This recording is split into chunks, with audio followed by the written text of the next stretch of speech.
Hello, friends. Did you know that nearly 80% of those who watch my videos aren't subscribed? If you enjoy the content, I'd truly appreciate it if you hit that subscribe button. It helps a lot. Also, don't forget to leave a like and share your thoughts in the comments. Your interaction not only supports the channel's growth, but also helps these stories reach more people. Thank you all for being here. By the way, where are you watching from? Let me know in the comments.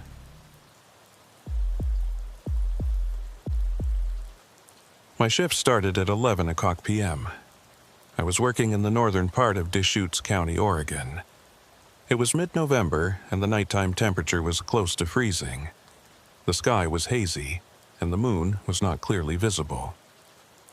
Highway 97 between Burns Junction and Bend, a highway approximately 145 kilometers long. The mostly flat, two-lane road cut through high desert and scattered ponderosa pine forests. I had been a state trooper for 6 years by then. I preferred night shifts. There was less traffic and congestion, fewer civilians to deal with. Just you, the road, and the occasional drunk or reckless driver or stranded motorist. The silence suited me. That night, my patrol car was a 2019 black and white Dodge Charger, equipped with a standard MDT computer terminal, dash cam, and radio system. The dispatcher for the night was someone I'd worked with before. Her name was Nicole Brennan, a veteran operator with 15 years on the job. Professional, calm under pressure, never panicked. The kind of voice you wanted to hear when things went sideways. Unit 447, this is dispatch. Radio check. I pressed the transmit button on my shoulder mic. Dispatch, Unit 447, loud and clear. Copy that, 47. Quiet night so far. Weather advisory for possible freezing fog after 2 a.m. Highway 97 northbound is clear. No incidents reported in your sector. 10-4, dispatch, beginning patrol route. I pulled out of the station parking lot and headed north. The first hour of any night shift is always the same. You drive the main routes, check the usual spots where kids park to drink, scan for disabled vehicles, watch for erratic drivers. Routine. Methodical. My headlights cut through the darkness, illuminating the white fog line and the reflective markers spaced every few hundred feet. The radio remained quiet.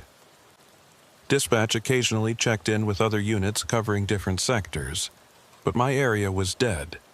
No calls, no incidents, nothing. Just the hum of the engine and the occasional crackle of static on the radio. Around midnight, I stopped at a turnout overlooking a valley.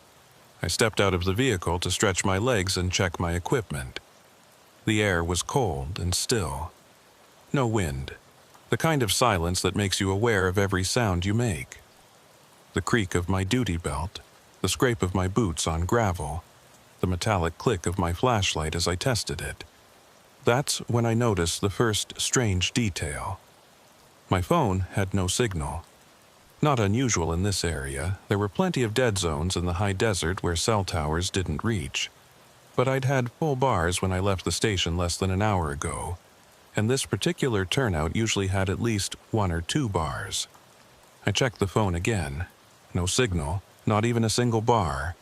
Just the words "no service" at the top of the screen. I thought nothing of it at the time. Probably just a tower down for maintenance. I got back in the vehicle and continued north. The road stretched ahead of me, empty and dark. My headlights picked up the occasional reflective eyes of deer in the tree line, but otherwise, nothing moved. The dashboard clock read 12:17 a.m. That's when the radio crackled to life. Unit 447, this is dispatch. We have a welfare check request. Possible stranded motorist. Highway 97, approximately mile marker 145. Caller reported seeing a vehicle with hazard lights on the shoulder. Can you respond? I keyed my mic.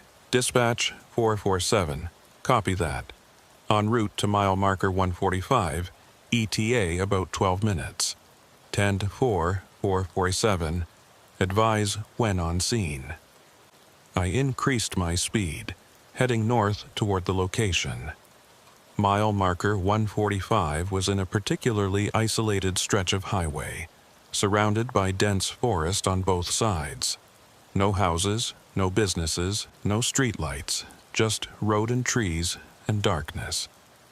As I drove, I kept scanning both sides of the highway for any sign of a vehicle. The mile markers ticked by. 141, 142, 143, 144. My eyes strained against the darkness, looking for the glow of hazard lights or the reflection of a vehicle on the shoulder. Mile marker 145 came and went. No vehicle, no hazard lights, nothing. I slowed down and made a U-turn at the next authorized crossover, then headed back south, scanning the opposite side of the road. Still nothing.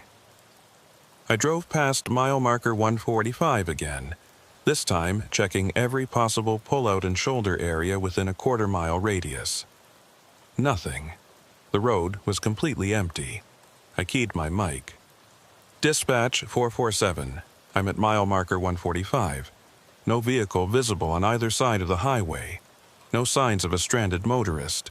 Possible false report, or the vehicle already cleared the area. There was a pause. Longer than usual. Then Nicole's voice came back, and something in her tone had changed. Not quite concern, but a subtle shift toward confusion. Unit 447, can you confirm your location? We show you at mile marker 145? That's affirmative, dispatch. Mile marker 145, Highway 97 northbound. I've checked both shoulders and the immediate area. No vehicle present. Another pause.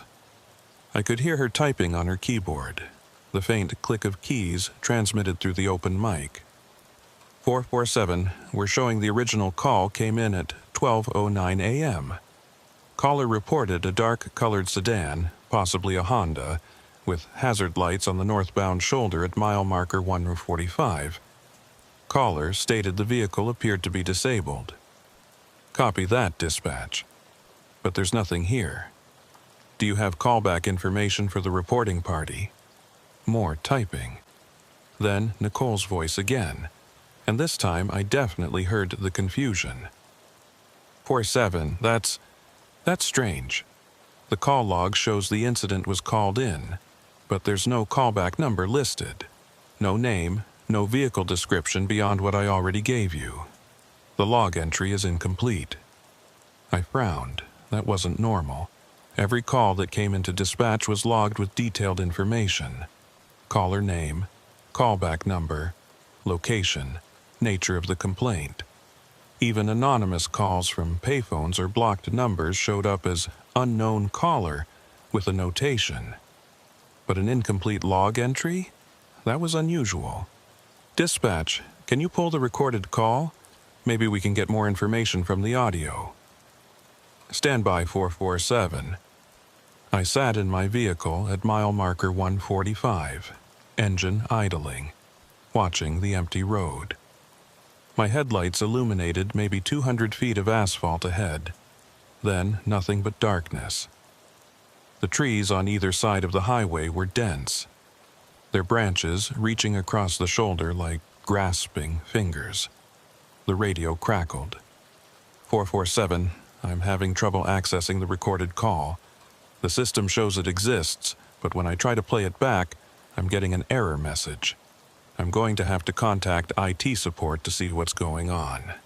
Copy that, dispatch. I'll continue patrol in the area. If the vehicle is out here somewhere, I'll find it. 10-4-447, I'll advise if I get any new information. I put the vehicle in drive and continued north, moving slowly, scanning every inch of the roadside. My spotlight swept across trees, guardrails, reflective markers, ditches. Nothing out of place. No tire tracks leading off the road, no debris, no signs of a recent vehicle stop. After about 20 minutes of searching, I gave up and headed back south to resume my normal patrol route. Whatever vehicle the caller had reported was long gone, if it had ever been there at all. False reports weren't uncommon. People saw things in the dark, imagined problems that didn't exist, called them in with good intentions. I pushed it out of my mind and continued driving. At 1:23 a.m., the radio crackled again. Unit 447, dispatch. We have another welfare check request. Highway 97, mile marker 145. Caller reports a disabled vehicle on the northbound shoulder.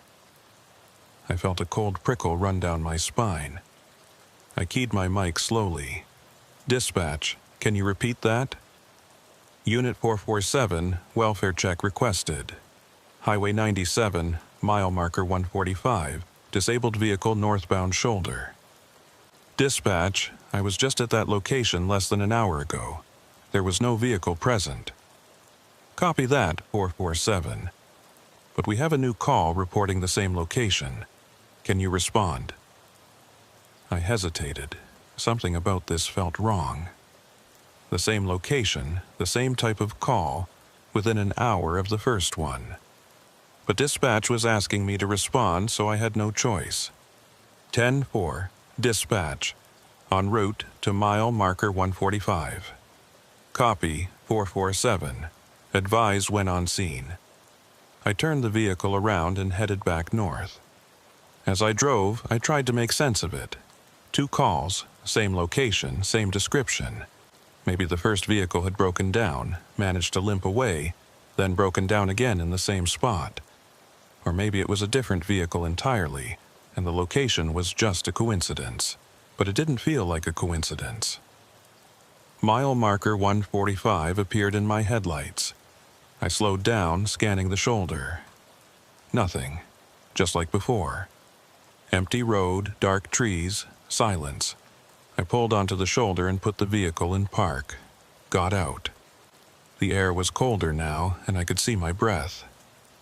I walked up and down the shoulder with my flashlight, checking for any signs of a vehicle having been there. Fresh tire tracks, fluid leaks, debris. Anything, nothing. The shoulder was undisturbed. I got back in the vehicle and keyed my mic. Dispatch 447. On scene at mile marker 145. No vehicle present, no signs of recent activity. I'm going to need more information on this call. Do you have a description of the reporting party or a callback number? Silence. I waited. 10 seconds, 20, 30. Dispatch, Unit 447, do you copy? More silence. Then a burst of static, loud and harsh, followed by Nicole's voice, strained and uncertain. 447, I copy. I'm looking at the call log right now, and this doesn't make sense. The entry for this call is identical to the first one. Same timestamp, same description, same incomplete information. It's like the system duplicated the original call. That's not possible, dispatch. I heard you say we had a new call. I know, 447. But the system shows only one call.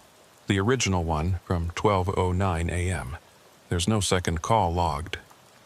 I felt my hands tighten on the steering wheel. Dispatch, are you telling me there was no second call? I'm telling you the system doesn't show a second call, but I received one. I heard the phone ring. I heard the caller.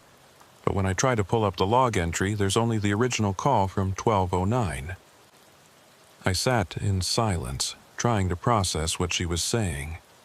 A call that came in but wasn't logged. A system error maybe, a glitch in the software. It had to be something technical. Dispatch, what did the caller say? Can you give me any details? There was a long pause. When Nicole spoke again, her voice was quieter, almost hesitant. 447. The caller didn't say anything. The line was open. I could hear breathing and background noise. But when I asked for information, there was no response. Then the line went dead. How long was the call? Maybe 10 seconds. No more than that. I looked out at the empty road, the dark trees, the mile marker sign barely visible in the glow of my headlights. Something was very wrong here. Dispatch, I'm going to continue patrol. If you get any more calls for this location, let me know immediately. 10-4-447, and be careful out there. That last part was unusual. Dispatchers didn't typically add personal commentary like that. The fact that Nicole felt the need to say it told me she was feeling the same unease I was. I pulled back onto the highway and continued south. My eyes kept flicking to the rearview mirror, half expecting to see headlights behind me or a vehicle on the shoulder that hadn't been there moments before. But the road remained empty.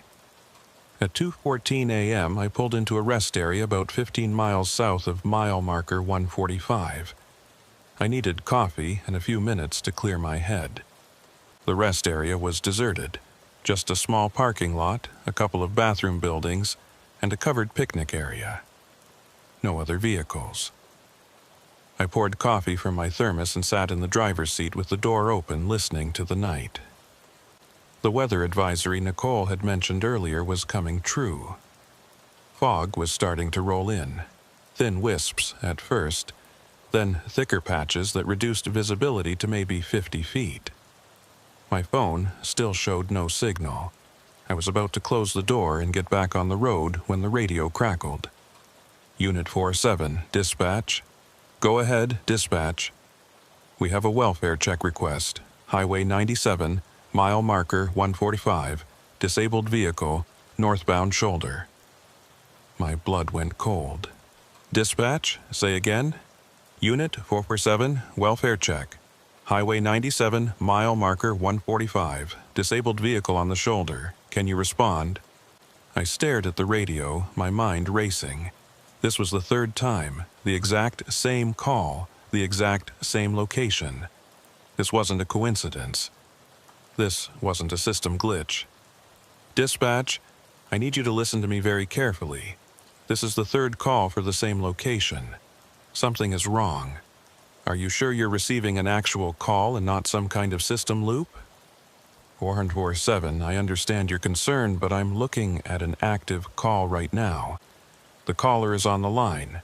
They're reporting a disabled vehicle at mile marker 145. Put them through to me. Patch the call through to my radio. Stand by, 407. I waited, my heart pounding. This had to be a prank. Someone with a police scanner calling in false reports messing with us. But even as I thought it, I knew it didn't add up. Dispatch could trace calls. Fake emergency calls were a felony. And why would someone repeatedly report the same location? The radio clicked, and I heard a connection being made. Then silence. Not the silence of an empty line, but the silence of someone on the other end, listening. This is Oregon State Police, Unit 447. Who am I speaking with? Silence. This is State Police. Can you hear me? What is your emergency? More silence. But I could hear something. A faint sound in the background. It took me a moment to identify it. Wind. Or something like wind. A low, rushing sound, like air moving through a tunnel. If you can hear me, please respond. Are you in need of assistance? The rushing sound grew louder, and beneath it I heard something else. A voice. Distant and distorted, but definitely a voice. I strained to make out the words. 147, 147, 147. The numbers. Someone was saying numbers, but not mile marker 145. They were saying 147. Dispatch, are you hearing this? Affirmative, 447. I'm hearing it. They're saying 147. Mile marker 147, not 145. Before Nicole could respond, the voice on the line changed. It became clearer, closer, as if whoever was speaking had moved directly next to the phone. A single word, spoken in a flat, emotionless tone. Help? Then The line went dead. I sat frozen, the radio still in my hand. My skin felt cold despite the coffee warming my other hand. That voice. It hadn't sounded right. The tone was wrong. The cadence was wrong. It was like someone doing an impression of what they thought the word help should sound like, without understanding the emotion behind it. 447, dispatch. Did you copy that transmission? Yeah, I copied it. Dispatch, I'm heading to mile marker 147. Something's not right about this. Copy 447. Be advised, I'm going to notify county sheriff and request backup. 10-4. I'll advise when on scene. I pulled out of the rest area and headed north. The fog was thicker now, reducing my visibility significantly. I had to slow down to 40 miles per hour, my high beams reflecting off the fog and making it even harder to see. The mile markers emerged from the mist like ghosts, appearing suddenly and then vanishing behind me. As I approached mile marker 147, I slowed to a crawl. My spotlight swept across the shoulder, cutting through the fog in narrow beams. Trees, guardrails, reflective markers, and then something else. A vehicle, dark-colored, hazard lights blinking weakly through the fog. I felt my pulse quicken. I keyed my mic. Dispatch 447. I have visual on a vehicle at mile marker 147, northbound shoulder. Dark sedan, hazard lights activated. Moving in for closer inspection. 10-4-447. Use caution. I pulled in behind the vehicle, positioning my patrol car at an angle with my spotlights and headlights illuminating it. The vehicle was a Honda Accord, dark blue or black, older model, maybe 10 years old. The hazard lights were on, casting an orange glow in the fog. I couldn't see anyone inside from my position. I called in the license plate to dispatch and waited for her to run it. While I waited, I studied the vehicle. No visible damage, no flat tires. It was simply sitting on the shoulder, hazards blinking, as if the driver had pulled over and walked away. 447, dispatch. That plate comes back to a vehicle reported stolen 3 days ago out of Bend. Owner is listed as Marcus Holloway, age 34. Be advised, this vehicle may be involved in a felony. My adrenaline spiked. A stolen vehicle. That changed everything. I needed to approach carefully. I re-radioed back my acknowledgement and unbuckled my seatbelt. I stepped out of my patrol car, one hand on my sidearm, and approached the Honda slowly. The fog swirled around me, thick and disorienting. My flashlight beam cut through it in narrow shafts. State Police. If anyone is in the vehicle, show me your hands. No response. No movement. I reached the driver's side door and shined my light inside. Empty. No one in the driver's seat, no one in the passenger seat, no one in the back. The keys were still in the ignition. The engine was off, but the battery was clearly still working because the hazard lights were blinking. I tried the door handle. Unlocked. I opened it slowly and peered inside, checking for anything suspicious. The interior was clean, almost unnaturally so. No trash, no personal items, no signs that anyone had been sitting there recently. Even the seat was perfectly adjusted, as if someone had deliberately positioned it before leaving. On the dashboard, centered perfectly between the steering wheel and the windshield, was a cell phone. I didn't touch it immediately. Instead, I took photos with my own phone, which still showed no signal, and documented the scene. Then, using a glove, I picked up the cell phone and pressed the power button. The screen lit up. No lock screen, no password. It opened directly to the call log. One number called repeatedly. I counted the entries. 23 outgoing calls to the same number. The most recent was timestamped 2:14 a.m., exactly when dispatch had received the third welfare check call. I recognized the number. It was dispatch. All 23 calls had been made to Oregon State Police Dispatch. I felt a chill that had nothing to do with the temperature. I looked around, suddenly very aware of how isolated I was. The fog pressed in from all sides. The only sound was the steady click-click-click of the Honda's hazard lights. Dispatch 447. The vehicle is clear, no occupants. But I found a cell phone inside with multiple calls to dispatch in the log. The most recent call matches the timestamp of our last welfare check request. Copy 447. Can you determine who the phone belongs to? I navigated to the phone's settings, looking for identifying information. The phone's owner name was listed simply as M. Holloway, the same name as the vehicle's registered owner. Dispatch, phone is registered to Marcus Holloway, same name as the vehicle owner. I'm going to secure this as evidence and request a tow for the vehicle. 10-4-447.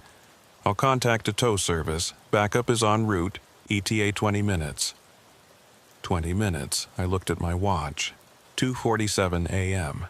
I'd be standing here in the fog, alone with a stolen vehicle and a phone full of mysterious calls for 20 minutes. I walked back to my patrol car and sat in the driver's seat, leaving the door open so I could keep an eye on the Honda. The fog made it difficult to see more than 30 feet in any direction. The Honda's hazard lights continued their rhythmic blinking. That's when I noticed something that made my stomach drop. The call log on my MDT computer, the mobile data terminal that tracked all my radio communications, was showing something impossible. The 3 welfare check calls from tonight were listed. But according to the timestamps, all 3 calls had come in at exactly the same time. 12:09 a.m., not 12:09, then 1:23, then 2:14 like I remembered. All 3 showed 12:09 a.m. I checked my watch again. 2:51 a.m. I looked at the dashboard clock in my patrol car. 12:09 a.m. I felt my heart start to pound. That wasn't right. That couldn't be right. I'd been on duty for nearly 4 hours. The clock should read close to 3 o'clock a.m., not 12:09. I grabbed my personal phone. No signal, but the time displayed 2:51 a.m., my watch 2:51 a.m., dashboard clock 12:09 a.m., MDT timestamp 12:09 a.m. I keyed my radio with shaking hands. Dispatch 447. Can you give me a time check? 447, current time is 12:09 a.m. No, that wasn't possible. Dispatch, my watch shows 2:51 a.m. Are you sure your time is correct? There was a long pause. When Nicole responded, her voice sounded uncertain. 447, I'm looking at 3 different time sources right now. Dispatch system shows 12:09 a.m. The wall clock shows 12:09 a.m., but my personal cell phone shows 2:51 a.m. We were both seeing it. Whatever this was, it wasn't just me. Dispatch, something is very wrong. I'm going to request immediate backup. The radio cut out. Not with static, but with complete silence. I pressed the transmit button. Nothing. I checked the radio unit. Power was on, volume was up, but no sound came out. Dead air. I tried my cell phone again. Still no signal. I was alone. The fog seemed to grow thicker, pressing against the windows of my patrol car. The Honda's hazard lights continued their steady blinking, and in the silence, the click-click-click sound seemed impossibly loud. That's when I saw movement. Through the fog, beyond the Honda, a figure was walking toward me. I couldn't make out any details, just a dark silhouette moving steadily closer, slowly, deliberately. My hand went to my sidearm. I stepped out of the patrol car, positioning myself behind the door for cover. State Police, stop where you are and identify yourself. The figure kept walking. Closer. 30 feet, 25 feet. The fog swirled around it, but I still couldn't see any features. Just a dark shape, human-sized, moving with an odd, stilted gait. I said, "Stop. Do not come any closer." 20 feet, 15 feet. I drew my weapon, aiming at the figure. "Stop immediately, or I will be forced to take action." 10 feet, and then the figure stopped. Right at the edge of my headlight beams, just barely visible through the fog. I could see it was a person, standing perfectly still. Too still, no swaying, no fidgeting, no movement at all. Just standing. "Put your hands where I can see them. Do it now." The figure raised its arms slowly. But as it did, I realized something was wrong with the proportions. The arms were too long, or the torso was too short. Something about the silhouette wasn't quite right. Step forward into the light. Slowly. The figure took one step forward, then another. As it moved into the full beam of my headlights, I felt every muscle in my body tense. It was Marcus Holloway. I knew because I'd seen his license photo when dispatch ran the plate. Same face, same build, same features. But his eyes were completely black. Not just the pupils, the entire eye, from corner to corner, was solid black. And his skin had a waxy, artificial quality, like a mannequin. He opened his mouth and spoke in that same flat, emotionless tone I'd heard on the radio. "Help." Then he turned and walked back into the fog. I stood frozen, my gun still aimed at the space where he'd been standing. My mind was screaming at me to move, to do something, but my body wouldn't respond. I watched as his silhouette faded into the fog and disappeared. The radio suddenly crackled back to life. "Unit 447, this is dispatch. Do you copy?" I holstered my weapon with trembling hands and grabbed the radio. "Dispatch 447. I copy. I just had contact with Unit 447. We have a welfare check request. Highway 97, mile marker 145. Disabled vehicle, northbound shoulder. Can you respond?" I stared at the radio in disbelief. No, not again. "Dispatch, I'm not going back to mile marker 145. Something is happening out here. I need immediate backup. I need... Unit 447, can you respond to mile marker 145? Her voice was different now. Mechanical. Repeating. "Unit 447, can you respond? Unit 447, can you respond? Unit 447, can you respond?" Over and over, the same question. The same inflection, like a recording stuck in a loop. I turned off the radio. Silence fell over me, broken only by the click of the Honda's hazard lights and the sound of my own ragged breathing. I looked at my watch. 12:09 a.m. I looked at the dashboard clock. 12:09 a.m. I was trapped in this moment, in this call, in this location. The fog pressed closer, and somewhere out there in the darkness I heard the sound of footsteps. Multiple footsteps, coming closer. I got back in my patrol car and locked the doors. The logical part of my brain, the part that had been trained to stay calm in emergencies, to assess situations rationally, to follow procedure, was screaming that I needed to leave, drive away, get back to the station, report what was happening. But another part of my brain, the part that understood something fundamentally wrong was occurring, knew that leaving wouldn't help. Whatever this was, it had me. The same way it had that Honda. The same way it had Marcus Holloway. I turned the radio back on. The looping message had stopped. Static filled the channel, punctuated by occasional bursts of what sounded like voices, but distorted beyond recognition. I cycled through all the channels. Every one of them was the same, static and broken transmissions. My cell phone still showed no signal. I checked my laptop. The MDT terminal, it was frozen on a single screen. The call log showing all 3 welfare checks time-stamped at 12:09 a.m. I tried to access other systems, tried to type, tried to close programs. Nothing responded. The computer was locked. Through the windshield, the fog continued to press in. The Honda's hazard lights blinked their steady rhythm. The footsteps I'd heard had stopped, but I could feel presences out there. Multiple figures just beyond the range of my headlights watching. I needed to think. I needed to understand what was happening. The calls had all referenced mile marker 145, but the vehicle had been at 147. 2 miles north. The phone in the Honda had called dispatch 23 times. All the timestamps on my systems had frozen at 12:09 a.m., the exact time the first call had come in. A loop. That's what this felt like. A loop in time or space or reality. I didn't know which. I was being pulled back to the same moment, the same location, over and over. But why? What was the purpose?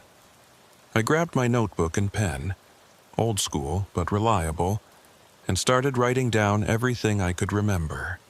Times, locations, observations. The way Marcus Holloway's eyes had been solid black. The mechanical quality of Nicole's repeated question on the radio. The discrepancy between my watch and the vehicle's clock. As I wrote, I noticed something. On the dashboard of my patrol car, partially obscured by my coffee thermos, was a piece of paper I didn't remember putting there. I picked it up. It was a printout of a news article, dated 3 years ago. The headline read, "Local Man Missing After Highway Disappearance." I read the article quickly. Marcus Holloway, age 31 at the time, had disappeared while driving on Highway 97 between Bend and Burns Junction. His vehicle, a dark blue Honda Accord, had been found on the shoulder at mile marker 147, with the engine running and the keys in the ignition. No signs of struggle, no evidence of foul play. Marcus Holloway was never found. The article included a quote from the investigating officer. "It's as if he simply stepped out of his vehicle and vanished. We've conducted extensive searches of the surrounding area, but there's no trace of him. 3 years ago." I felt my hands start to shake. I looked up at the Honda, still sitting on the shoulder, hazard lights blinking. The same vehicle, the same location. 3 years later. Or was it 3 years later? What if time was slipping here? What if I wasn't experiencing this moment in 2024, but somehow touching the same moment that had occurred in 2021?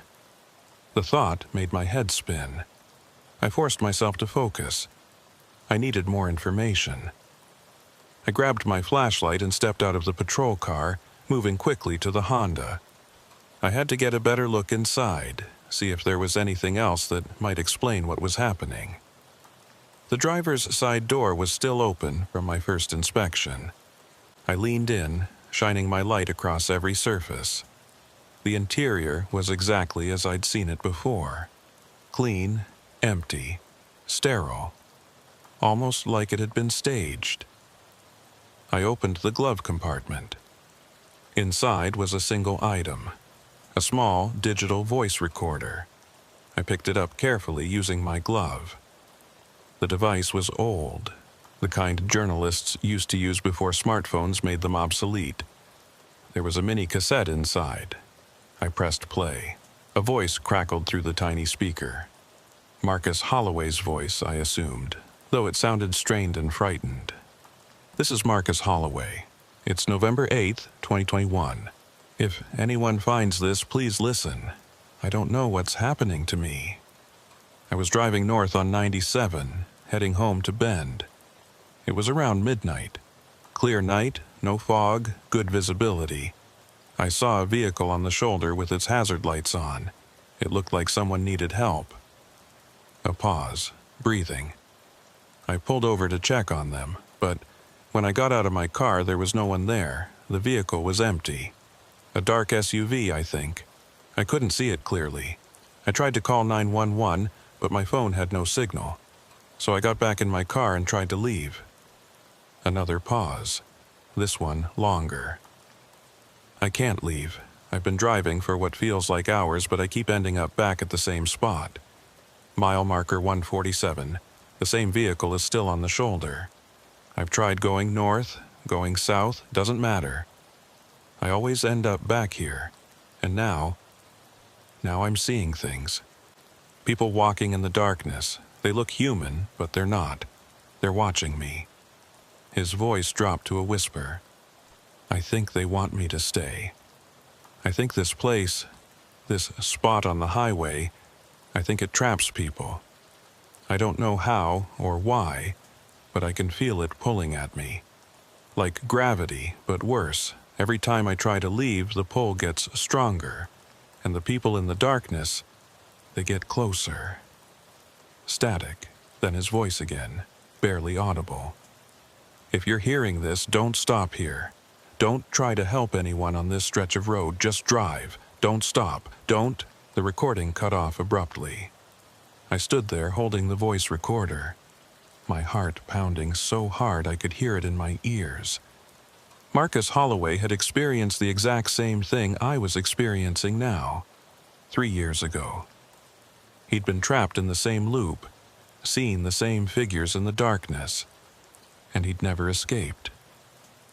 A sound made me spin around. Behind me, maybe 20 feet away, stood 3 figures. They emerged from the fog like shadows gaining substance. All 3 were wearing what looked like state trooper uniforms. As they moved closer, I could see their faces. The one in the center was me, not a similar-looking person, not someone who resembled me. It was my face, my build, my exact uniform down to the badge number and name tape. But like Marcus Holloway, the eyes were completely black, and the skin had that same waxy, artificial quality. The 2 figures flanking it were other troopers I recognized, officers who had disappeared over the years. Reed Dalton, who'd vanished 4 years ago during a night shift on this same stretch of highway. Mason Brooks, who'd gone missing 2 years before that. They stood perfectly still, staring at me with those black eyes.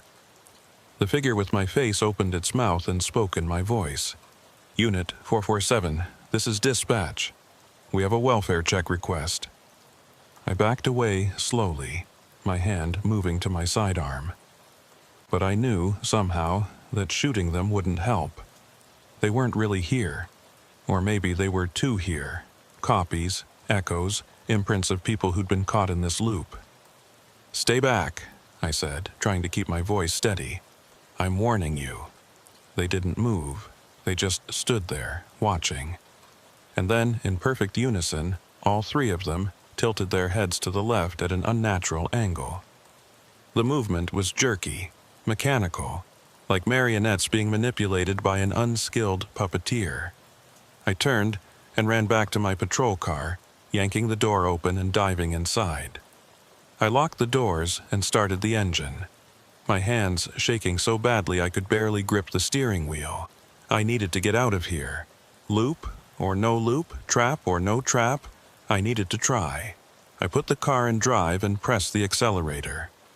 The patrol car lurched forward, tires spinning slightly on the foggy pavement before gaining traction. I drove south, away from mile marker 147, away from the Honda and those things that looked like people but weren't. My headlights cut through the fog, illuminating the road ahead. Mile markers flashed by. 46, 145, 144, I kept driving, foot heavy on the accelerator, watching the markers count down. I was making progress, I was getting away. Relief started to wash over me. Whatever that place was, I was leaving it behind. I just needed to keep driving until... The fog ahead suddenly grew thicker, so dense that my headlights couldn't penetrate it. It was like driving into a white wall. I slowed down, straining to see the road, but visibility dropped to 0 within seconds. I came to a complete stop, afraid to continue blind. I sat there, engine idling, waiting for the fog to thin. Slowly, gradually, the white wall began to recede. Visibility returned, and as it did, my heart sank. Mile marker 147. I was back, exactly where I'd started. The Honda was on the shoulder, hazard lights blinking. My patrol car was positioned behind it at an angle, exactly as I'd left it. No, that wasn't right. My patrol car was still here, but I was in my patrol car, which meant I looked in my rearview mirror. Behind me, parked on the shoulder, was another state police vehicle. Same model, same number. Unit 447. My unit. I was looking at my own patrol car, parked behind the Honda, exactly as it had been moments ago. And sitting in the driver's seat of that other patrol car, I could see a figure. As I watched, it opened the door and stepped out. It was me. Another version of me, moving through the same motions I'd gone through earlier. The figure approached the Honda, flashlight sweeping across the interior, checking the doors. It was recreating my actions exactly, like watching a recording of myself. I looked down at my own hands, gripping the steering wheel. They were solid, real. I was here, in this moment, experiencing this, but I was also there, behind me, investigating the Honda. The loop wasn't just repeating, it was layering. Multiple versions of the same event, stacking on top of each other. How many times had I already been through this? How many versions of me were trapped in this moment? The figure that looked like me finished inspecting the Honda and returned to its patrol car. It sat in the driver's seat exactly as I had done, and then it put the car in drive and pulled away, heading south on the highway. I watched it disappear into the fog, watched myself leave, watched myself try to escape. A few minutes later, the fog ahead grew thicker, and through it, I saw headlights approaching from the south. A state police vehicle emerged from the white wall, slowed to a stop, and parked behind the Honda. The door opened. A figure stepped out. Me, again. I was watching myself arrive at mile marker 147 for the first time, which meant that version of me was about to discover the Honda, find the voice recorder, see the figures in the fog, try to escape, and end up right back here. An endless cycle. I don't know how long I sat there watching versions of myself repeat the same actions over and over. 5 times? 10? I lost count. Each iteration was identical. Each one ended with that version of me trying to drive away, only to return moments later. The sun should have been rising.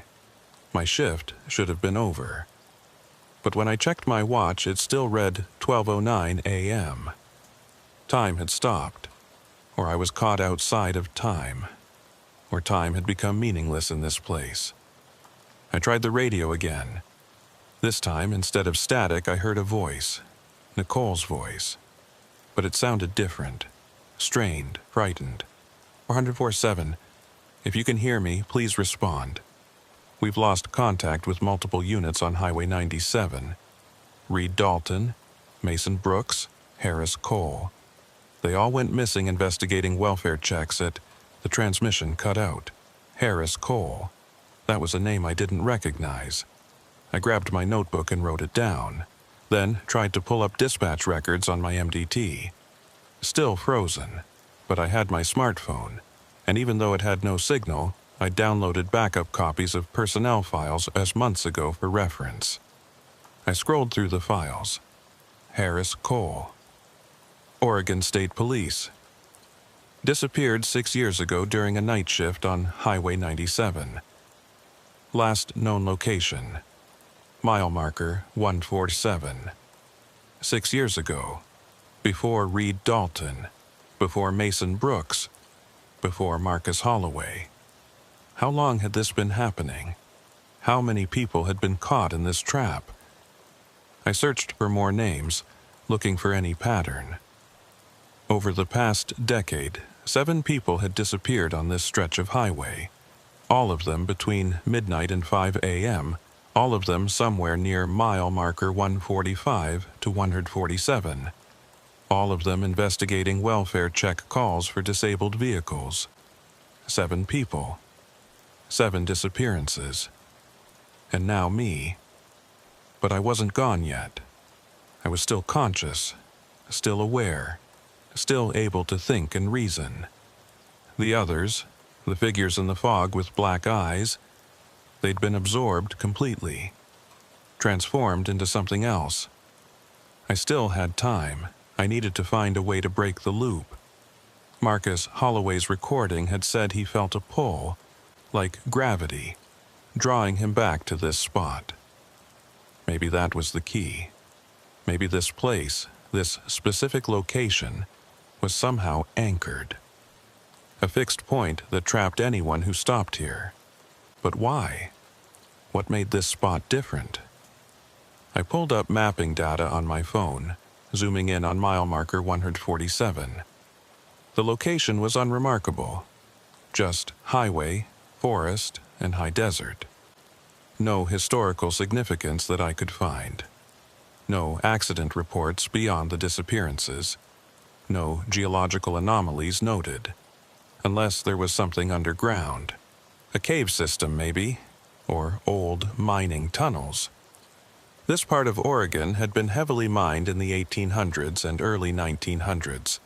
Lots of abandoned shafts and tunnels, many of them unmapped. I looked at the ground around my patrol car, shining my flashlight at the shoulder and the tree line. The pavement looked normal. The dirt and gravel on the shoulder showed no signs of subsidence or sinkholes. But maybe deeper down. A sound interrupted my thoughts. A scraping noise, like metal on pavement. I looked up. The Honda's driver's side door was slowly closing. On its own. No wind, no person touching it. It simply swung shut with a soft click. Then the vehicle's headlights turned on. I froze. The Honda had been dark except for the hazard lights. Now its full headlights blazed, cutting through the fog, aimed directly at my patrol car. The high beams flicked on, painfully bright, and the horn started blaring. Long, sustained blasts. Honk, honk, honk. I covered my ears, the sound impossibly loud in the enclosed space of my patrol car. The Honda's horn continued its assault, rhythmic and relentless. Then the hazard lights started flashing faster, and the headlights began to pulse in time with the horn. The vehicle was having some kind of electrical seizure, all its systems activating at once. The radio crackled. Multiple voices, all talking at once, overlapping and distorted. Unit 447, welfare check, mile marker 145. Officer down, highway 97. This is Marcus Holloway. If anyone finds this, Unit 47, can you respond? Help! The cacophony was overwhelming. I reached for the radio to turn it off, but before I could, all the voices suddenly stopped. Silence fell like a hammer. The Honda's horn went quiet. Its lights shut off. The hazard lights resumed their slow, steady blinking. In the new silence, I heard something else. Footsteps on pavement. Many footsteps. Coming from all directions. I looked through my windows. Figures were emerging from the fog. Dozens of them. All wearing uniforms. State police, sheriff's deputies, civilian clothes, all moving toward my patrol car with that same jerky, unnatural gait. All with solid black eyes and waxy skin. I recognized some of the faces. Reed Dalton, Mason Brooks, Harris Cole, Marcus Holloway. Others I didn't know, but their uniforms placed them decades apart. Some modern, some from the 90s, some that looked like they were from the 70s or 80s. How long had this been happening? How far back did it go? They surrounded my patrol car. pressing close to the windows. Dozens of faces staring in at me. Some were mouthing words I couldn't hear. Others were perfectly silent, just watching with those black eyes. The figure that looked like me pushed its way to the front. It placed its hands on my driver's side window, and I could see they were wrong, too. The fingers were too long, the joints bent at angles that weren't quite right. It opened its mouth and spoke, and this time I could hear it clearly through the glass. Stay. One word. Simple. Direct. All the other figures repeated it in unison. Stay. Stay. Stay. Their voices layered and echoed, creating a sound that seemed to come from everywhere at once. The word repeated, over and over, building in volume until it felt like my skull would crack from the pressure. I squeezed my eyes shut, hands pressed over my ears, trying to block it out. The word continued, relentless. Stay. Stay. Stay. Stay. And then, suddenly, it stopped. I opened my eyes. The figures were gone. The fog had cleared slightly. I was alone again at mile marker 147, my patrol car parked behind the Honda. I checked my watch. 12:09 a.m. I checked the dashboard clock. 12:09 a.m. I looked at the MDT. Still frozen. Still showing 12:09 a.m. I was back at the beginning. Again. I sat in my patrol car and tried to think rationally. Every attempt to leave brought me back here. Every moment in the loop felt real, but I was somehow unstuck from normal time. The figures in the fog were past victims, transformed into something else. Guardians or prisoners of this place, I couldn't tell which. The location itself had to be the key. Mile marker 147. Something about this specific point on Highway 97 was acting as an anchor, a trap. And according to the patterns I documented, it had been active for decades. I needed to approach this differently. Running hadn't worked. Trying to escape the loop physically was impossible. So, what if the solution wasn't physical? I thought about what Marcus Holloway had said in his recording. He'd felt a pull, like gravity. Maybe that was literal. Maybe this place exerted some kind of force, not physical gravity, but something that affected consciousness, or perception, or time itself. If that were true, then maybe the way out wasn't to drive away from the location, but to somehow resist or counteract the pull. But how? I grabbed my notebook again and reviewed everything I'd written. The calls always referenced mile marker 145, but the vehicle appeared at 147, 2 miles north. What if that wasn't an error? What if the difference was significant? Mile marker 145 might be where the trap began, the event horizon, so to speak. And mile marker 147 was the center, the point of no return. Anyone who made it to 147 was caught. But maybe at 145, there was still a chance to break free. It was a theory, a desperate, probably wrong theory. But it was all I had. I checked my equipment. Flashlight, extra batteries, my sidearm with 2 spare magazines, my baton, zip ties, first aid kit. None of it seemed useful against whatever I was dealing with, but I felt better having it inventoried. I also grabbed the voice recorder from the Honda. If I was going to try something different, I wanted to document it. Maybe the next person caught in this trap would need the information. I pressed record on the device and spoke into it. This is State Trooper. I'm documenting my experience at mile marker 147 on Highway 97. The time according to my watch is approximately 2:53 a.m., but all system clocks are frozen at 12:09 a.m. I'm trapped in what appears to be a temporal loop centered on this location. I paused, trying to organize my thoughts. Multiple individuals have disappeared here over the past several decades. Their echoes or copies remain, manifesting as figures with black eyes and waxy skin. I believe the disappearances are connected to welfare check calls for disabled vehicles. The calls always reference mile marker 145, but vehicles appear at 147. Another pause. I'm going to attempt to break the loop by proceeding on foot to mile marker 145.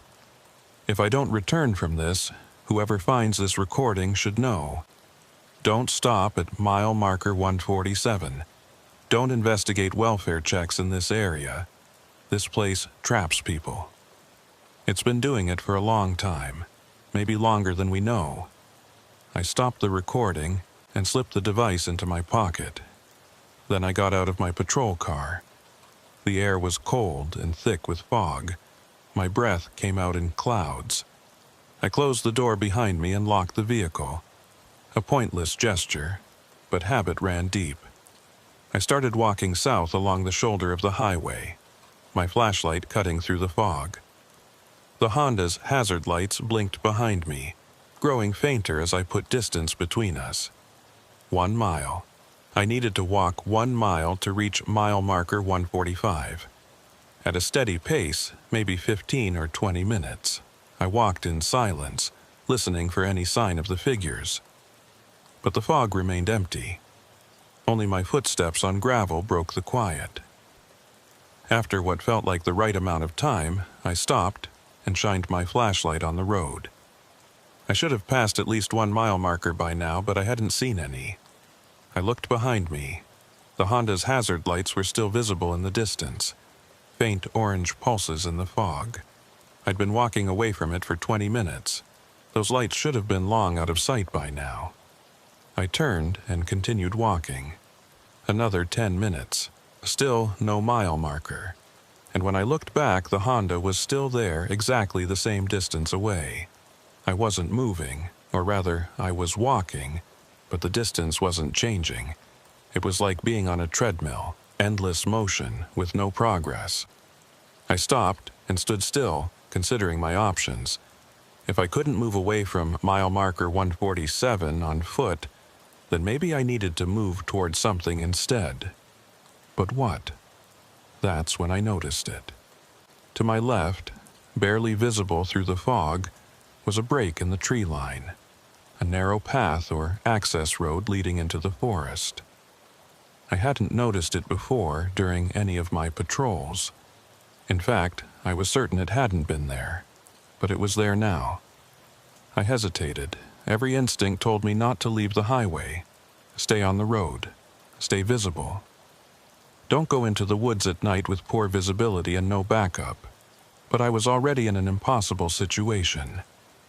Normal rules didn't apply here. I turned my flashlight toward the path. It was overgrown with weeds and small bushes, suggesting it hadn't been used in years. But the path itself was clear enough to follow.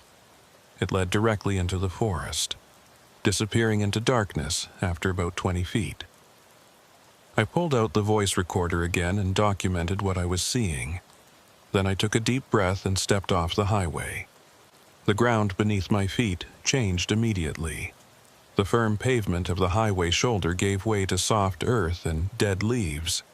The sound of my footsteps became muffled. The fog seemed thinner here, or maybe it was just that the trees blocked my view of it. I followed the path deeper into the forest. My flashlight beam danced across tree trunks and low-hanging branches. The path curved slightly to the left, then straightened out again. After about 50 yards, I came to a clearing. In the center of the clearing was a structure. At first, I thought it was a small building or shed, but as I got closer, I realized it was something older, much older. It was a stone foundation, maybe 10 feet by 10 feet, with 3 walls still partially standing. The 4th wall had collapsed, leaving a gap where a doorway might have been. The stonework was rough and weathered, covered in moss and lichen. This thing had been here for a century, maybe more. I approached cautiously, sweeping my flashlight across the structure. No roof, no door. Just these crumbling walls in the middle of the forest. but there was something inside. I stepped through the gap in the wall and entered what remained of the structure. The floor was dirt, packed hard by time, and in the exact center, someone had placed objects in a circular pattern, pieces of metal, badges, nameplates, belt buckles, all of them engraved with names or numbers. I knelt down, examining them more closely. Each item was from a law enforcement uniform. State police, county sheriff, highway patrol. Some were recent, the metal still shiny. Others were corroded with age, green with oxidation.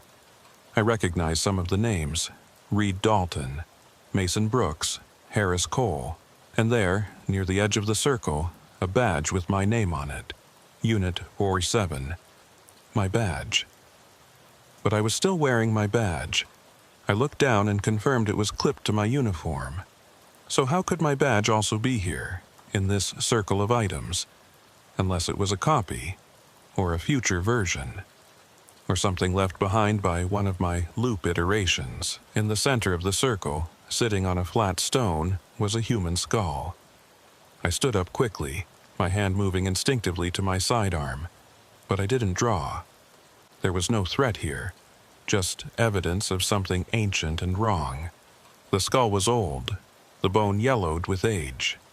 It sat on the stone like an offering or a marker, and around its base, someone had carved symbols into the stone. Not letters or numbers, abstract shapes that didn't match any language I recognized. I pulled out my phone and took pictures of everything. The structure, the circle of badges, the skull, the symbols. If I somehow managed to get out of this, these images would be critical evidence. As I photographed the skull, I noticed something underneath it. A piece of paper, old and yellowed but protected from the elements by the skull's placement.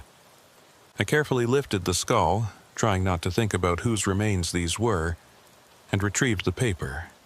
It was fragile, threatening to crumble at my touch. The paper had writing on it, handwritten in faded ink. I held my flashlight close and read, "To whoever finds this, this place is cursed. Has been since the first road was built through here in 1932. Before that, the Indians wouldn't come near this spot. Called it a thin place, where the world of the living and the world of the dead touched. When they built the highway, they disturbed something, opened it wider. Now it takes people, pulls them in and won't let go. I've been studying it for 30 years. Trying to understand, trying to stop it, but it's too strong. All I can do is warn others. Don't stop at mile marker 147. Don't answer the calls. Don't try to help. If you're reading this, you're probably already caught. I'm sorry, there's no way out that I've found. You'll loop forever, or until you become one of them. The only mercy I can offer is this. It's faster if you don't resist. Let the pull take you.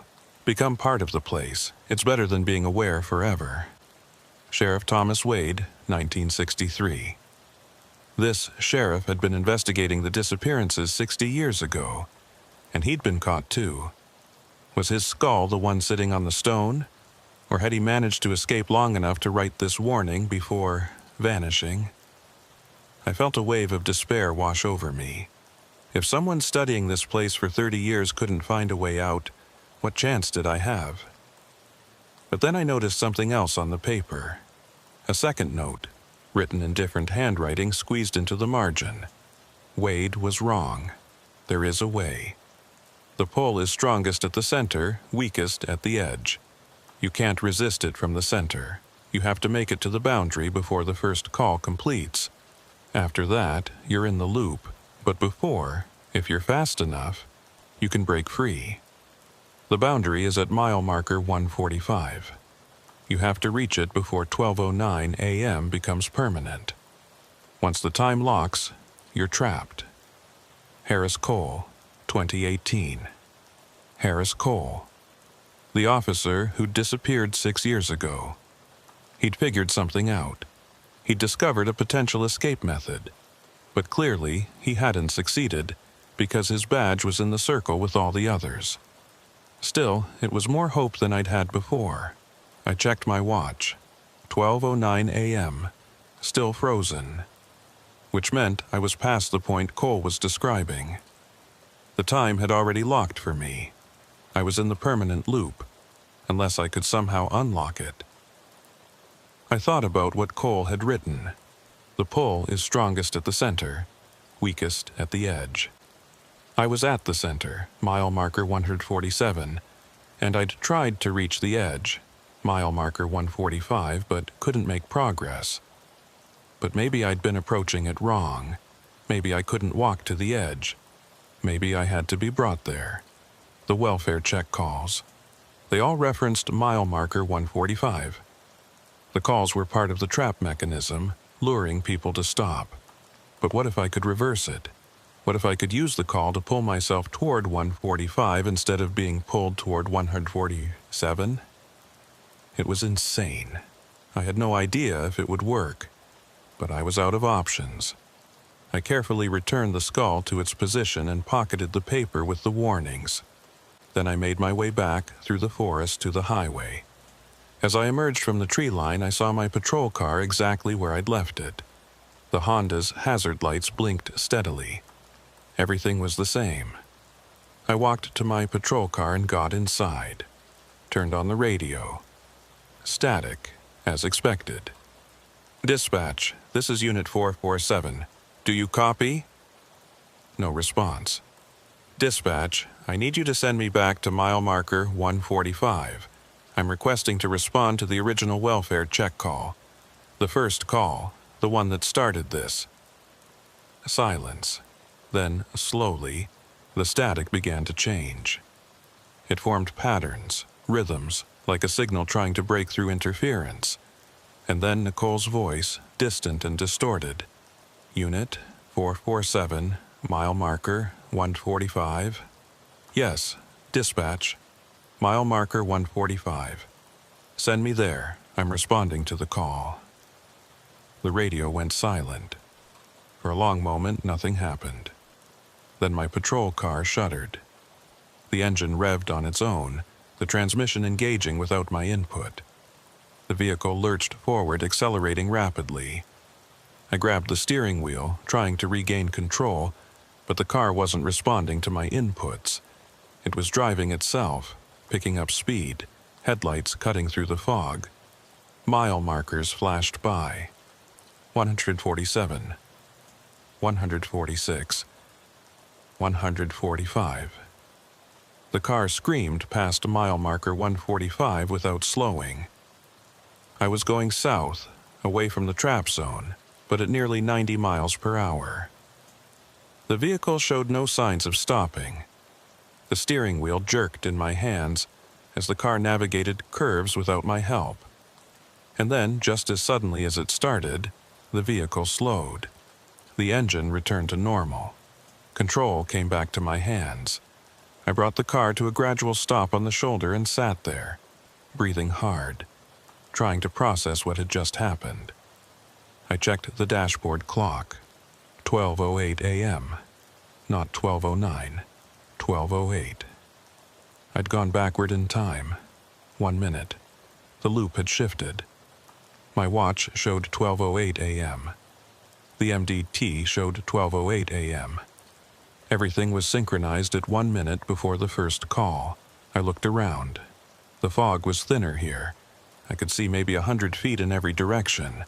And according to the nearest mile marker, I was at mile marker 137, 10 miles south of the trap zone. I'd escaped the center. But was I free of the loop entirely, or just temporarily displaced? I decided to test it. I put the car in drive and headed south, away from mile markers 145, 147. I drove for 10 miles, watching the markers count down. 136, 135, 134. All the way to 127. I didn't loop back. The road continued forward normally. The fog continued to thin. After another 5 miles, I saw lights ahead. The glow of a gas station and rest area. Civilization. Reality. The normal world. I pulled into the rest area and parked, got out, walked into the gas station where a bored attendant looked up from his phone and nodded at me. "Evening, officer." "Evening," I managed to reply. I was out. I'd escaped. I looked at my watch. 12:47 a.m. Time was moving forward normally again. My phone suddenly vibrated. Signal had returned. 5 bars, multiple missed calls and messages loading. The real world reconnecting. I stepped outside and called dispatch. "Dispatch, this is Unit 447. 47, go ahead." It was Nicole's voice, normal and clear. "Everything okay? You went radio silent for a while there." Yeah. "Radio malfunction. I'm at the rest area at mile marker 122. I need to report something." "Go ahead, 447. I paused, trying to figure out how to explain what had happened. How do you report a temporal loop and murderous copies of missing officers in a way that sounds sane? "Dispatch, I need you to flag mile markers 145 through 147 on Highway 97 as a potential hazard zone. No units should respond to welfare checks in that area without backup and a supervisor present. Can you clarify the nature of the hazard, 447? I stopped. Thought about Sheriff Wade's warning from 1963. Thought about Harris Cole's note. Thought about all the officers who disappeared trying to investigate or help. There's something wrong with that stretch of road. I can't fully explain it, but people go missing there. Officers go missing there. It needs to be investigated by a specialized team during daylight hours. No one should be sent there alone at night." A long pause, then, "Copy that, 447. I'll make a note in the system and contact the sergeant. Do you need any assistance at your location?" "Negative, dispatch. I'm fine. I'm going to complete my shift from this sector." 10-4, 447. I ended the transmission and stood in the parking lot of the gas station, watching normal traffic pass by on the highway. Cars with families, late-night truckers, people living their normal lives completely unaware of what existed a few miles north. I thought about going back, trying to document the site more thoroughly, gathering evidence, maybe even trying to destroy that stone foundation in the woods. But I remembered what Cole had written. You can't resist it from the center. If I went back, I'd be caught again, and next time I might not escape. I got back in my patrol car and drove south, putting more distance between myself and mile marker 147. I radioed dispatch and requested permission to extend my patrol route further south for the rest of the night. Permission granted. I didn't go back. 6 months have passed since that night. I still work for Oregon State Police, still work night shifts, but I requested a permanent reassignment to a different patrol sector and it was granted without questions. I now cover Highway 97 from mile marker 90 south to the California border. I never go north of mile marker 120. The official investigation into the anomalies at mile marker 147 never happened. Or, if it did, I was never informed. The flag I requested dispatch to put in the system was noted, but no specialized team was ever sent. No daylight investigation was conducted. Maybe the higher-ups thought I'd had a breakdown. Night shift stress, isolation, fatigue-induced hallucination. They were probably debating whether to send me for a psychological evaluation. But I finished my shift that night without further incident, wrote a very careful report that focused on equipment malfunctions and difficult driving conditions, and never brought it up again. And the disappearances stopped. For 6 months, no one has vanished from that stretch of highway. No welfare check calls have been logged for mile markers 145-147. The area has been quiet. I want to believe that somehow, by escaping the loop, I broke something, disrupted the pattern, closed whatever was opened. But I don't actually believe that. I think it's waiting, building strength. Or maybe it simply doesn't need to feed as frequently as I feared. Sheriff Wade studied it for 30 years. These cycles might span decades. I've tried to investigate what I can from a distance. I submitted FOIA requests for old incident reports and dispatch logs from that area going back as far as records exist. The requests were denied. Ongoing investigation, records sealed. Which tells me someone, somewhere, knows something. I've also looked into the history of that stretch of highway. The road was indeed built in 1932, cutting through what had been wilderness. Before that, the area was part of the traditional territory of the northern Paiute tribes. I found one anthropological survey from the 1920s that mentioned local indigenous people avoiding a particular area they described as the place where the world is thin. The survey didn't specify exact coordinates, but the general description matched the location of mile marker 147. The stone foundation I found in the woods bothered me the most. I've been unable to find any records of what it was. No old maps show a building there. No historical records mention a structure. It's as if it doesn't officially exist, even though I saw it, photographed it, touched it. I still have those photos on my phone. I've looked at them dozens of times, studying the circle of badges, the skull, the carved symbols. I've shown the symbols to colleagues with various specialties: history, archaeology, linguistics. No one can identify them. The voice recorder from Marcus Holloway's car is locked in my personal safe at home. I've listened to his recording multiple times. Each time, I hear something new in the background noise, sounds that might be voices, or might be wind, or might be something else entirely. I've also kept the paper with Sheriff Wade's and Harris Cole's warnings. I read them periodically, reminding myself that what I experienced was real, that I'm not losing my mind. 3 weeks ago, something happened that convinced me the danger isn't over. I was off duty, shopping at a grocery store in Bend. As I was loading bags into my car, I heard a voice behind me. "Excuse me, officer?" I turned. A man was standing there, maybe 35 years old, wearing civilian clothes. He looked normal, tired, but normal. "I'm off duty," I said. "But if you need help, I can call. Are you the trooper who works Highway 97? I felt a chill. "I work a southern sector, yeah. Why?" "I've been having dreams," he said. His eyes were strange, distant. "About a place on that highway, mile marker 147. In my dreams, I'm driving, and I see a vehicle on the shoulder. Every night, same dream. And in the dream, I stop to help. And then..." He trailed off, staring past me at nothing. "And then what?" I asked, even though I wasn't sure I wanted to know. "And then I can't leave. I'm stuck there, in that same spot, forever. Driving away, but always coming back, and there are people there, people who look wrong. They tell me to stay." My mouth went dry. "How long have you been having these dreams?" 3 months. They started in March, every single night. I've tried sleeping pills, therapy, everything. Nothing stops them, and the thing is..." He looked directly at me, and I saw fear in his eyes.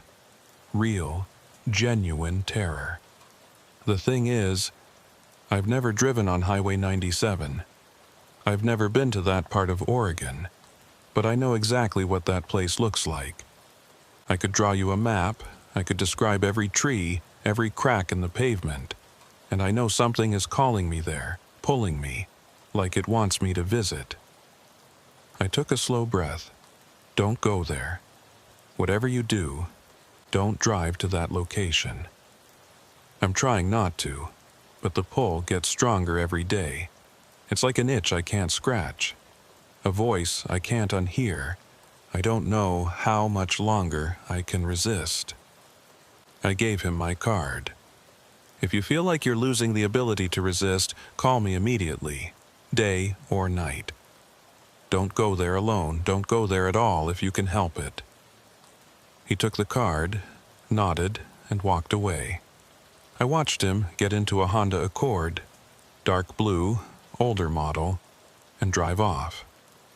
I haven't heard from him since. I've called the number he gave me 3 times. It goes straight to voicemail. I've checked missing persons reports. Nothing yet, but I'm waiting, because I know that eventually his name will appear in a report. Another disappearance, another person drawn to mile marker 147. The loop is still active. It's just being more selective now, or more patient. I've considered going back, trying to finish what I started. Finding a way to destroy that stone foundation, disrupt the pattern, break whatever mechanism is trapping people. But I'm afraid. Not just of being caught in the loop again, but of making things worse. What if that foundation is actually containing something? What if it's not the source of the trap, but a warning marker, a seal? I don't know. And not knowing is the worst part. All I can do is keep my distance, monitor reports, and hope that I saved at least myself. Hope that by escaping, I didn't just delay my own capture. Because here's what I haven't told anyone. Sometimes, late at night when I'm on patrol, I hear my radio crackle even when it's turned off. And in the static, I hear Nicole's voice, faint and distant, saying the same thing over and over. Unit 447, we have a welfare check request. Highway 97, mile marker 145. And every time I hear it, the pull gets a little stronger. I look at my watch when this happens. Without fail, it reads 12:09 a.m. Even if the actual time is 2 a.m. or 4 a.m. or any other hour, when I hear that phantom dispatch call, my watch shows 12:09. The loop never completely released me. Part of me is still there, trapped at mile marker 147, living through that moment over and over. I can feel it, a shadow version of myself, stuck in time, trying to escape and failing. How long before the shadow and the reality merge? How long before I'm pulled back completely? I don't know, but I'm documenting everything. I'm writing this account and storing copies in multiple locations. If I disappear, someone needs to know what happened. Someone needs to have the full story. To whoever reads this, mile marker 147 on Highway 97 in Oregon is not what it appears to be. It's a trap that's been active for at least a century, possibly much longer. It pulls people in and doesn't let go. It transforms them into something else. Copies, echoes, guardians of the trap itself. If you're ever driving that highway at night, and you see a disabled vehicle between mile markers 145 and 147, don't stop. Don't investigate. Don't try to help. Just drive past. I know that goes against everything we're trained to do as law enforcement. I know it violates the oath to protect and serve, but some places can't be helped. Some places can only be avoided. And if you're reading this because I've disappeared, if my name has been added to the list of missing officers, then you know what happened to me. I went back. Because despite everything, despite the fear, despite knowing the danger, I can feel the pull getting stronger. It's in my dreams now, just like that man in the parking lot described. And I know that eventually, I won't be able to resist. Eventually, I'll get in my patrol car, drive north on Highway 97, and respond to that welfare check call at mile marker 145. And I'll see the Honda on the shoulder at mile marker 147, hazard lights blinking. And I'll stop, and I won't leave. The loop wants me back. It's patient. It can wait. But it won't have to wait much longer. Last night, I dreamed I was standing at mile marker 147, watching myself drive past. I was wearing my uniform, but my eyes were solid black. and when the version of me in the patrol car looked out the window, I smiled and waved. Then I said, in that flat, emotionless tone I'd heard so many times, "Stay." I woke up at 12:09 a.m. I'm writing this now, at 3:47 a.m. on November 19th, 2024. I'm at home, off duty, door locked, every light in the house turned on. But I can feel it. The pull. Like gravity. Like an undertow. Drawing me north, drawing me back. I don't know if I'll be able to resist another day. If you find this account and I'm gone, please mark that area. Close that highway if you can. Do something to warn people. And if you can't do any of that, at least remember, don't stop at mile marker 147. Don't answer the welfare check calls. Don't try to help. Just drive past. And whatever you do, don't look in your rearview mirror. Because if you do, you might see me standing there in the darkness watching you drive away. And you might hear me say, "Stay." My shift started at 10 p.m. on a Tuesday in February.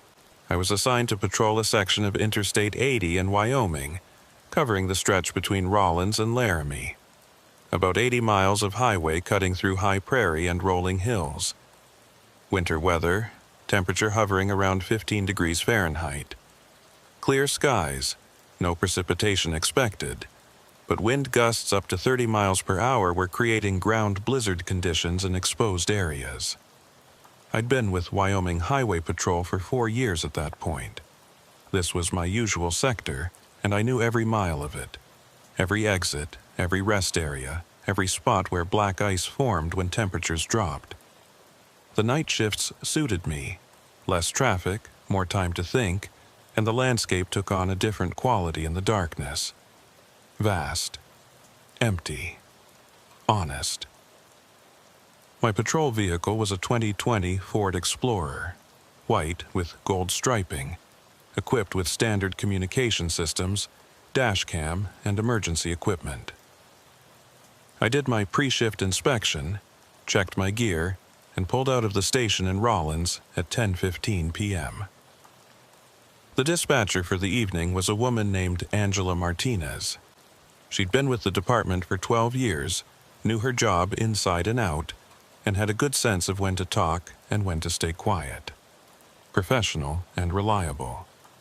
Unit 23, this is dispatch, radio check. I pressed the transmit button.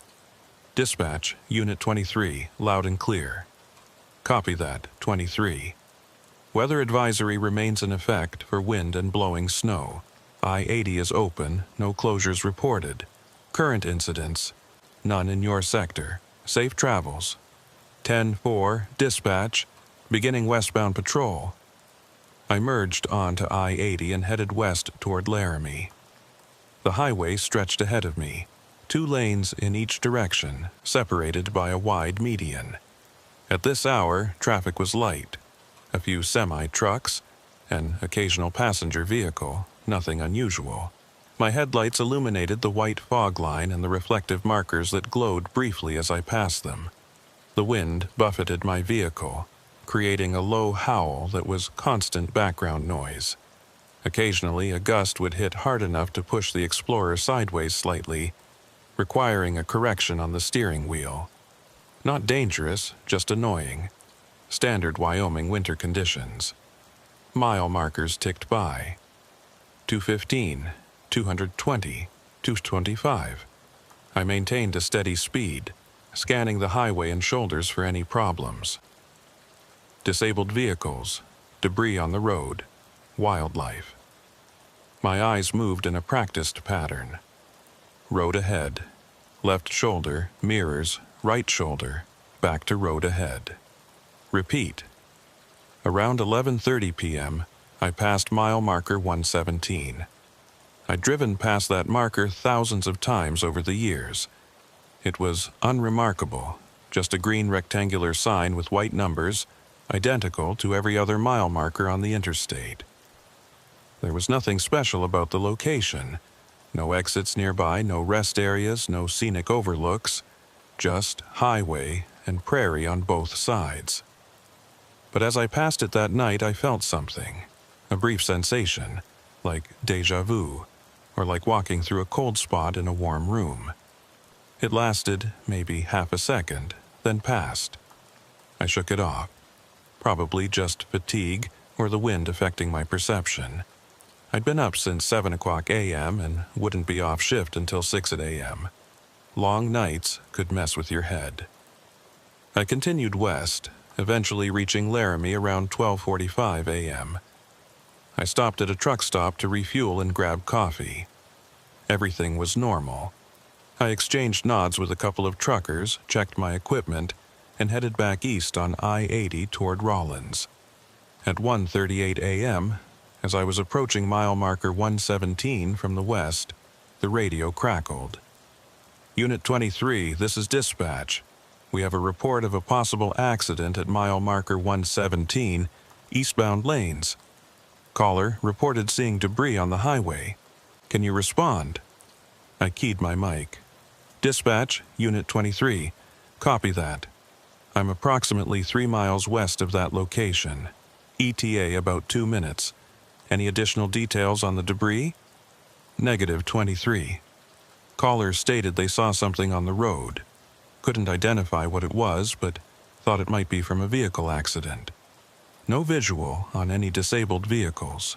10 or en route.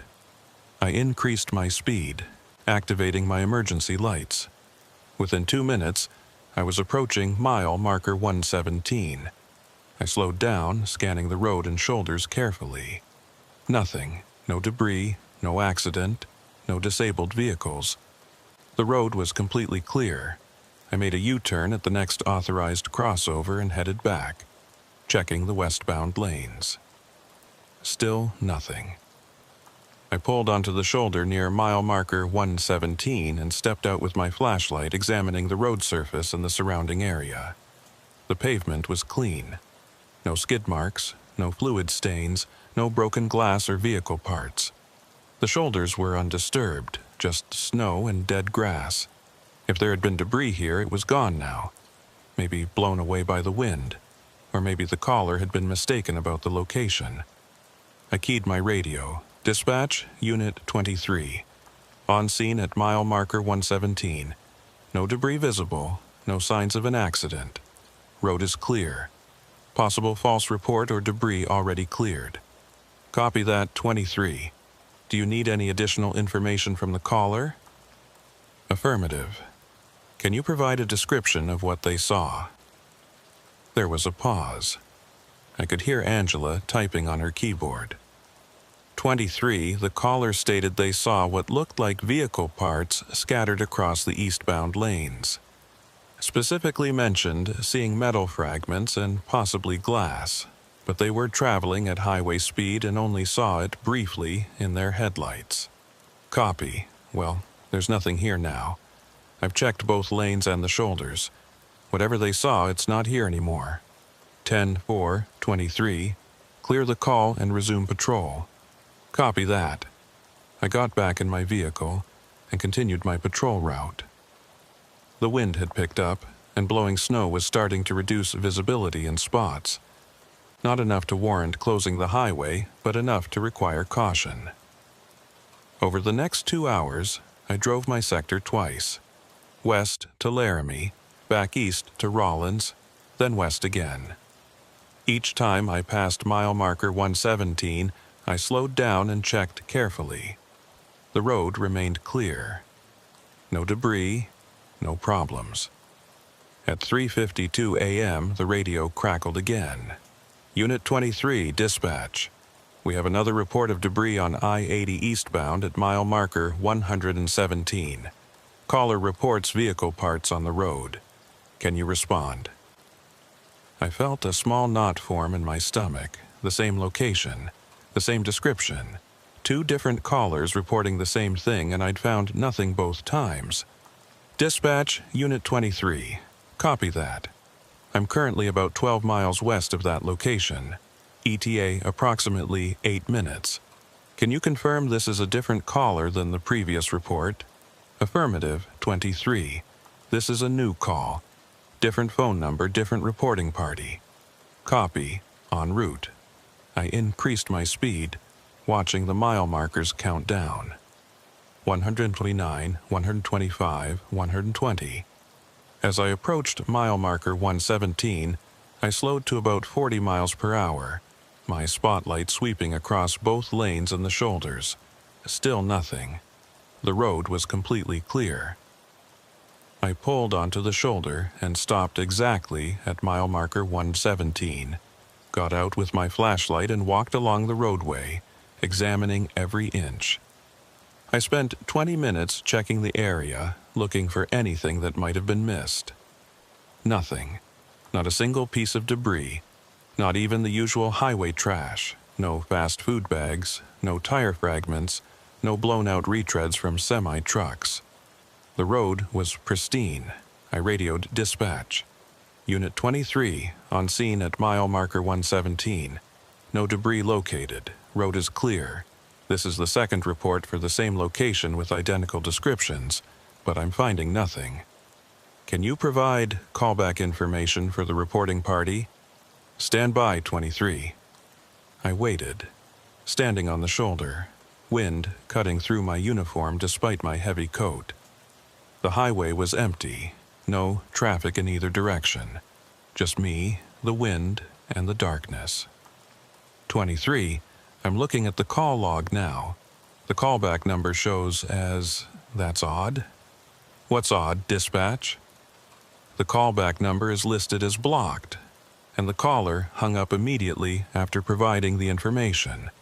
No name, no vehicle description, no direction of travel. Just the location and description of debris. That's unusual. What about the first caller from earlier tonight? More typing. Then a long pause. 23, the first call also shows as blocked number. Caller hung up immediately. I didn't notice that at the time. I was handling multiple calls. But looking at it now, the two calls have very similar characteristics. Almost identical, actually. I felt the hairs on the back of my neck stand up. Two anonymous calls, hours apart, reporting the exact same thing at the exact same location, and nothing there either time. Dispatch, what's the chance these are prank calls? Someone with a police scanner calling in false reports? It's possible, 23. But that would be a pretty dedicated prank. Why target such a specific location? And why call twice with the same story? I don't know. But I'm not finding anything here. I'm going to continue patrol. If we get any more calls for mile marker 117, let me know immediately. 10-4-23. I got back in my vehicle and sat there for a moment, thinking. Something felt wrong. Not dangerous necessarily, but wrong. Like pieces of a puzzle that didn't quite fit together. I pulled back onto the highway and continued east. As I drove away from mile marker 117, I checked my rearview mirror. The marker was illuminated briefly by my taillights, then disappeared into the darkness behind me. At 4:41 a.m., I passed mile marker 117 again, this time heading west. I slowed down out of habit, checking the road. Still clear. I accelerated back to patrol speed and continued toward Laramie. At 5:03 a.m., the radio crackled for the third time. Unit 23, dispatch. Report of debris on I-80 eastbound, mile marker 117. Vehicle parts on the roadway. Can you respond? My hands tightened on the steering wheel. 3 times. The same location, the same description. 3 different times. Dispatch, this is the third call for that location tonight. I've responded twice already and found nothing. Are you sure these are legitimate calls? 23, I understand your concern. But I have a reporting party on the line right now. They're adamant they just drove past debris at mile marker 117. They said it looked like a serious accident had occurred. Dispatch, I was at that location less than 20 minutes ago. There was nothing there. Copy that, 23, But the caller is insistent. They sound genuine. I need you to check one more time. I took a deep breath. 10-4 dispatch. En route to mile marker 117. I made a U-turn and headed back east. I was about 15 miles west of the location, which meant roughly 10 minutes of driving. As I traveled, I tried to think through what could be happening. Possibility 1. Debris was actually there, but kept getting blown off the road by the wind between the time the callers saw it and the time I arrived. But that didn't explain why I never saw any trace of it. No skid marks, no gouges in the pavement, nothing. Possibility 2. The callers were seeing something that wasn't actually debris. Maybe shadows cast by the mile marker sign, or wind-blown snow creating an optical illusion. But 3 different callers making the same mistake seemed unlikely. Possibility 3. Someone was pranking us, calling in false reports to waste my time. But again, why this specific location? And why the same description every time? Possibility 4. Something else. Something I couldn't explain with rational thinking. I didn't like possibility 4. Mile markers counted down. 125, 120, 118, 117. I slowed to a crawl as I approached, my spotlight illuminating every inch of the roadway. The eastbound lanes were clear. The westbound lanes were clear. The shoulders were clear. Everything was, wait, there, right at the edge of my spotlight's range, maybe 200 feet ahead. Something on the road. I felt my pulse quicken. Finally. Actual debris. Proof that the callers weren't crazy or pranking us. I activated my emergency lights and slowed even further, approaching carefully. As I got closer, the shape became clearer. It was metallic, reflecting my headlights. About 3 feet long, lying across the right lane. I stopped about 50 feet away and grabbed my flashlight. As I stepped out of the vehicle, I could see it more clearly. It was a bumper, a chrome bumper from what looked like a passenger car, bent and twisted. I approached it cautiously, checking for any other debris or signs of a recent accident. The bumper was lying perpendicular to the traffic flow, as if it had fallen off a vehicle or been thrown from one. But there were no other parts nearby. No broken glass, no fluid stains, no skid marks. Just this one bumper. I keyed my radio. Dispatch, Unit 23. I have located debris at mile marker 117. Appears to be a vehicle bumper, possibly from a sedan. No other debris visible, no signs of a recent accident. I'm going to move it off the roadway. Copy that, 23. Any identifying marks on the bumper? License plate or vehicle identification. I bent down to examine it more closely. The bumper was old, chrome with some rust. The mounting brackets were bent and broken. I used my flashlight to check for any identifying features. Negative, dispatch, no plate, no visible VIN. Looks like it's been out here for a while based on the condition. Might have been here for days or weeks, but the callers just happened to notice it tonight. Copy. Dispose of it safely and clear the call. 10-4. I grabbed the bumper. It was heavier than I expected, and carried it to the shoulder. I'd call the maintenance crew in the morning to collect it. For now, at least it was off the road. As I walked back to my vehicle, I paused at mile marker 117. I looked at the sign, then at the empty highway stretching in both directions. Something still felt off, but I couldn't put my finger on what. I shook my head and got back in the patrol car. At least I'd found something this time. That was more than I could say for the previous 2 calls. I radioed dispatch to clear the call and resumed patrol. The sun would be rising in about an hour, and my shift would end shortly after that. I was looking forward to going home, getting some sleep, and forgetting about mile marker 117. At 5:47 a.m., just as the eastern horizon was starting to lighten, the radio crackled one more time. Unit 23, dispatch. Report of debris at mile marker 117, eastbound lanes. Caller describes vehicle parts on the roadway. I stared at the radio in disbelief. Dispatch, I just cleared that location 20 minutes ago. I removed the debris myself. There's nothing there. Copy 23, but we have a new caller reporting the same issue. I need you to check again. I felt frustration rising. Dispatch, with all due respect, I've responded to this location 4 times tonight. I've found debris once, a single bumper that I removed. There is nothing else there. These calls are either pranks or the callers are mistaken. Angela's voice came back, and I could hear the strain in it. She was frustrated too. 23, I understand. But I have to log these calls, and I have to send someone to check. You're the only unit in the area. I need you to respond one more time, document what you find, and then I'll flag this location for possible prank calls. Fair enough? I took a breath. She was right. This was the job. 10-4, dispatch, en route. I turned around and headed back to mile marker 117 for the 5th time that night. As I drove, I noticed something strange. The eastern sky was getting lighter. Dawn was coming, but the area around mile marker 117 seemed darker than it should be, like there was a pocket of night that the approaching day hadn't reached yet. Probably just my imagination, or the result of being awake for nearly 24 hours.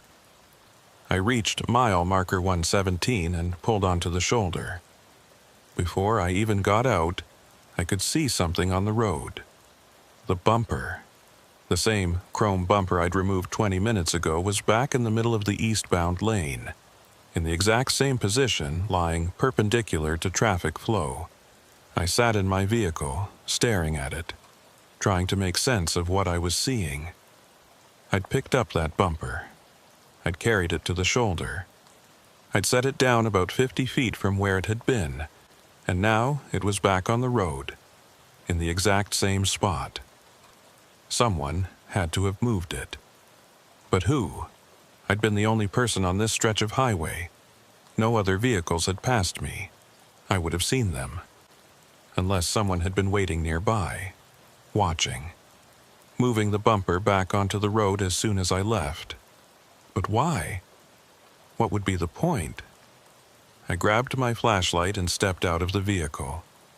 As I approached the bumper, I felt that sensation again. The same cold spot feeling I'd experienced the first time I passed mile marker 117 tonight. But stronger now, like the temperature had dropped 10 degrees in a localized area. I knelt down and examined the bumper. It looked identical to the one I'd moved earlier. Same chrome, same rust patterns, same bent mounting brackets. I picked it up and carried it to the shoulder again, this time placing it farther away, at least 75 feet from the road. Then I did something that probably wasn't standard procedure. I went back to my vehicle, grabbed my phone, and took several photos of the bumper in its new location.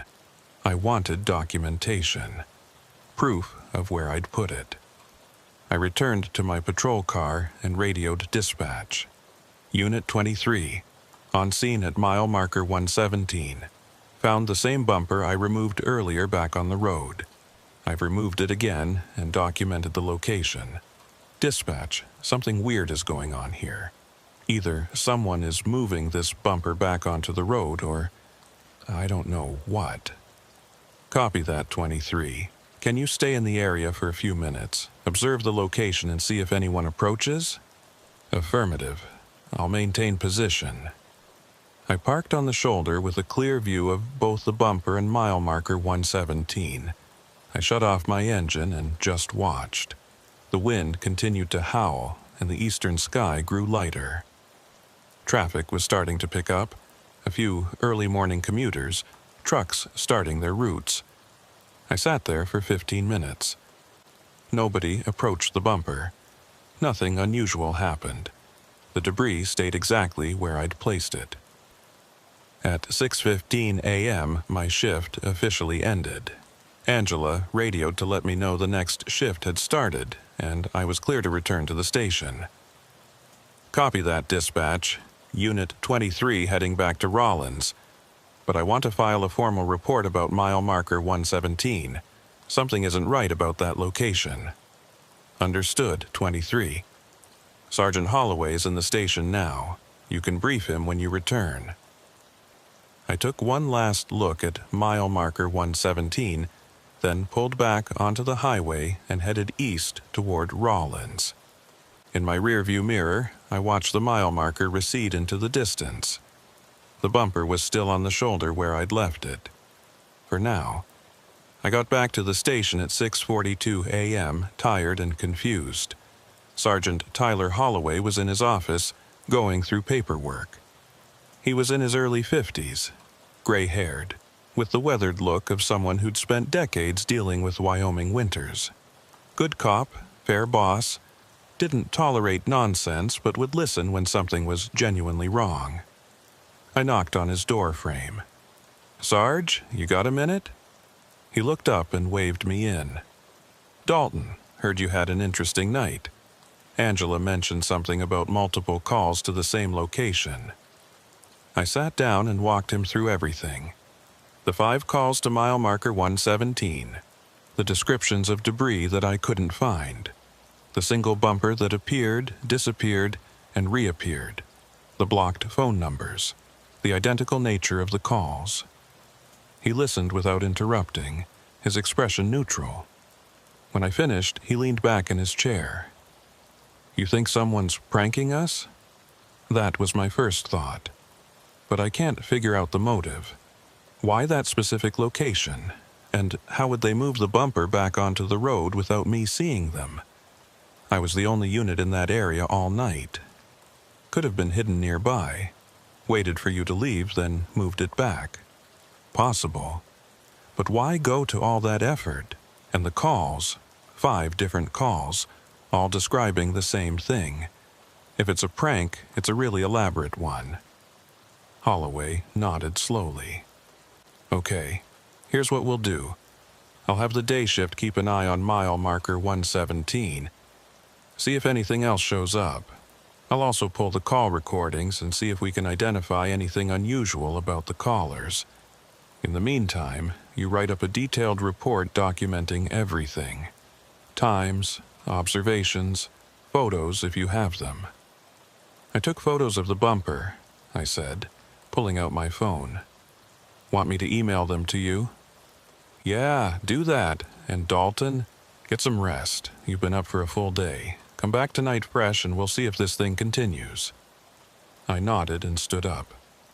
"Thanks, Sarge." "One more thing," he said as I reached the door. "Mile marker 117. That location mean anything to you? Any history there?" I thought about it. "Not that I know of. It's just highway, middle of nowhere. Why?" "Just curious.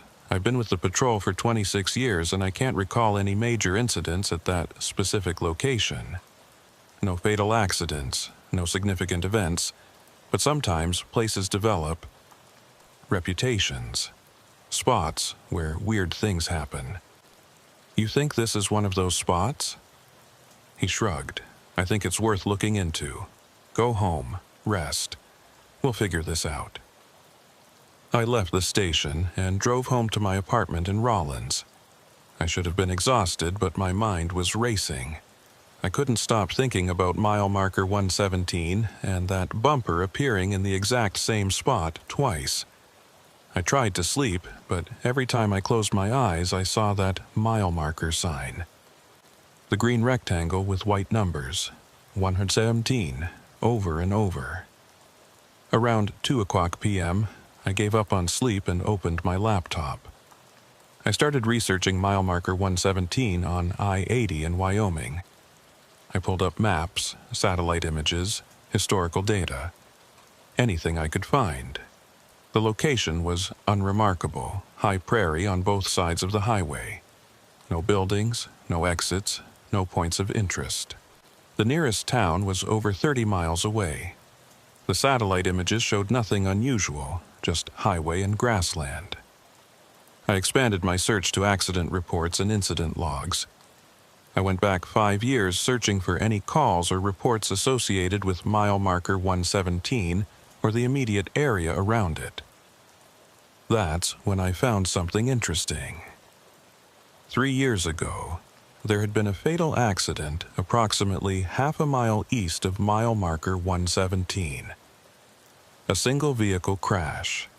A sedan had left the roadway at high speed, rolled multiple times, and the driver was killed instantly. The report listed the cause as likely drowsy driving. The accident occurred at 3:45 a.m., and there were no skid marks or signs of evasive action. The driver had simply drifted off the road. I read through the report carefully. The victim's name was Brandon Cole, age 34, from Laramie. He'd been traveling alone. Toxicology came back negative. No alcohol, no drugs. Just a tired driver who fell asleep at the wheel. Sad, but not unusual. It happened several times a year on Wyoming highways. What caught my attention was a note in the report from the investigating officer. It was a small detail, almost an afterthought.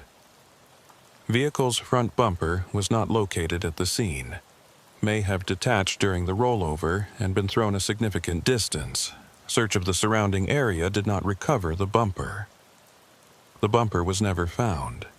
I sat back, staring at the screen. A fatal accident 3 years ago, less than a mile from mile marker 117, and the bumper from that accident was never recovered. Was the bumper I'd found the same one? The report had described the vehicle as an older model sedan with a chrome bumper. That matched what I'd seen. But that raised more questions than it answered. If the bumper had been missing for 3 years, where had it been? And why was it suddenly appearing on the road at mile marker 117, exactly where multiple callers were reporting debris? I needed more information. I pulled up the case file number and made a note to ask Sergeant Holloway about it. Maybe there were details not included in the official report. I tried to sleep again, managed about 3 hours of restless dozing, then got up and prepared for my next shift. I arrived at the station at 9:30 p.m., half an hour before shift start. Holloway was still there, pulling a double.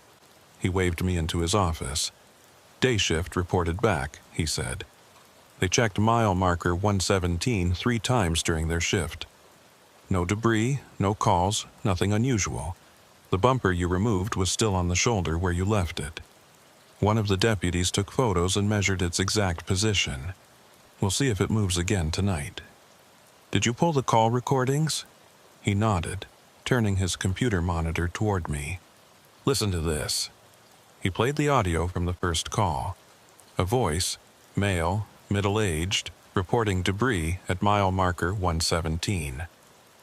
The voice was calm, factual, describing vehicle parts on the road. Then the line went dead. Blocked number, untraceable, Holloway said. Now, listen to the second call. He played it, another male voice different from the first but the same calm, factual tone. Describing the same debris, then the line went dead. Third call, Holloway said. Same pattern, different voice, same description, line goes dead. You hear anything unusual? He asked. I listened to all 3 recordings again, paying closer attention. They sound scripted, like they're reading from a prepared statement, and the background noise. There's no traffic sound, no wind, nothing.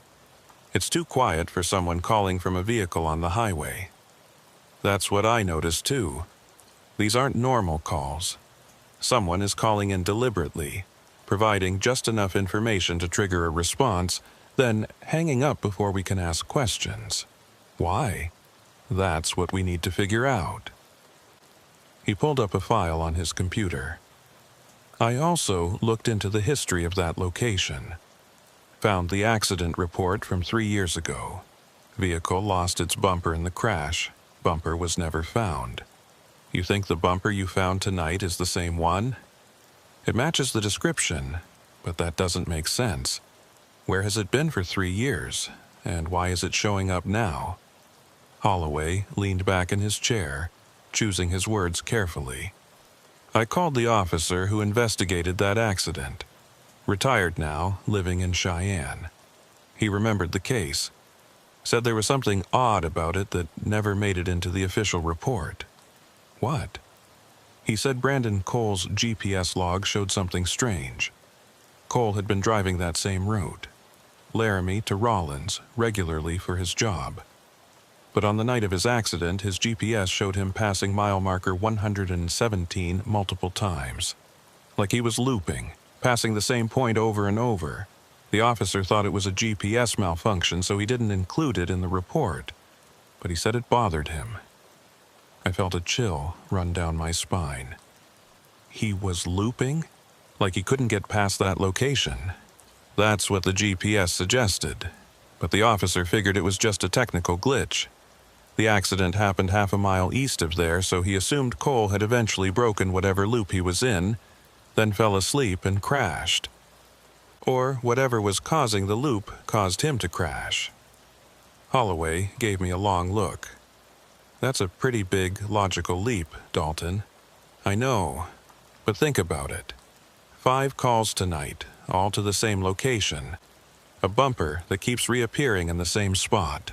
A fatal accident 3 years ago where the victim's GPS showed him looping near the same location. These things are connected. Maybe, or maybe it's a series of coincidences and we're seeing patterns that aren't there. You don't really believe that. He sighed. No, I don't. But I also don't have a rational explanation for what's happening. So here's what we're going to do. You're going to run your normal patrol tonight. If you get called to mile marker 117 again, you respond, you document everything, and you report back to me. But you stay safe. You don't take any unnecessary risks. Understood? Understood. And Dalton, keep your head on straight. It's easy to start seeing things that aren't there when you're looking for them. I nodded and left his office. Angela was at the dispatch console, setting up for the night shift. She gave me a sympathetic smile. Heard you had a weird night last night. That's putting it mildly. Let's hope tonight is quieter. From your lips to God's ears, she said. My shift started at 10 o'clock p.m. I ran the same patrol route as the previous night, westbound on I-80 from Rollins toward Laramie. The weather was similar, clear and cold, with strong winds creating occasional ground blizzards. For the first 2 hours, everything was routine. Normal traffic, no incidents, no calls. I passed mile marker 117 twice, once westbound, once eastbound, and both times the road was clear. The bumper was still on the shoulder where I'd left it 24 hours ago. At 12:23 a.m., the radio crackled. Unit 23, dispatch. Report of debris at mile marker 117, eastbound lanes. Vehicle parts on the roadway. Can you respond? Here we go again. Copy that, dispatch. En route to mile marker 117. I was about 8 miles west of the location. As I drove, I tried to prepare myself mentally. Stay rational. Document everything. Don't jump to conclusions. I reached mile marker 117 and slowed down. My spotlight swept across the roadway. The bumper was back on the road. Same location, same position. Lying perpendicular to traffic flow in the right lane. I pulled onto the shoulder and sat for a moment, collecting my thoughts. Then I grabbed my phone and checked the photos I'd taken the previous night. The bumper had been on the shoulder, 75 feet from the road. I got out and walked to where the bumper should have been. It was gone from the shoulder, and it was back on the road. I radioed dispatch. Unit 23 on scene. The bumper is back on the road. Same location as last night. I'm going to document it before moving it. Copy, 23. Take your time. I photographed the bumper from multiple angles, noting its exact position. Then I measured the distance from the mile marker sign, 47 feet. The same distance as last night, within a foot or two. I picked up the bumper and examined it closely. Same chrome, same rust, same bent mounting brackets. I took more photos, then carried it back to the shoulder. This time, I placed it even farther away, a full 100 feet from the road. As I set it down, I noticed something I'd missed before. Scratched into the chrome, barely visible under the rust, were some numbers, 7 to 2321. A date, July 23rd, 2021. The date of Brandon Cole's accident. I took a close-up photo of the numbers, then returned to my vehicle. I radioed dispatch and asked her to confirm the date of the Cole accident. Stand by, 23. I waited, watching the empty highway. No traffic in either direction. Just me, the wind, and mile marker 117. 23 confirmed. The accident was July 23rd, 2021. How did you know? The bumper has that date scratched into it. This is definitely the bumper from Cole's vehicle. Copy that.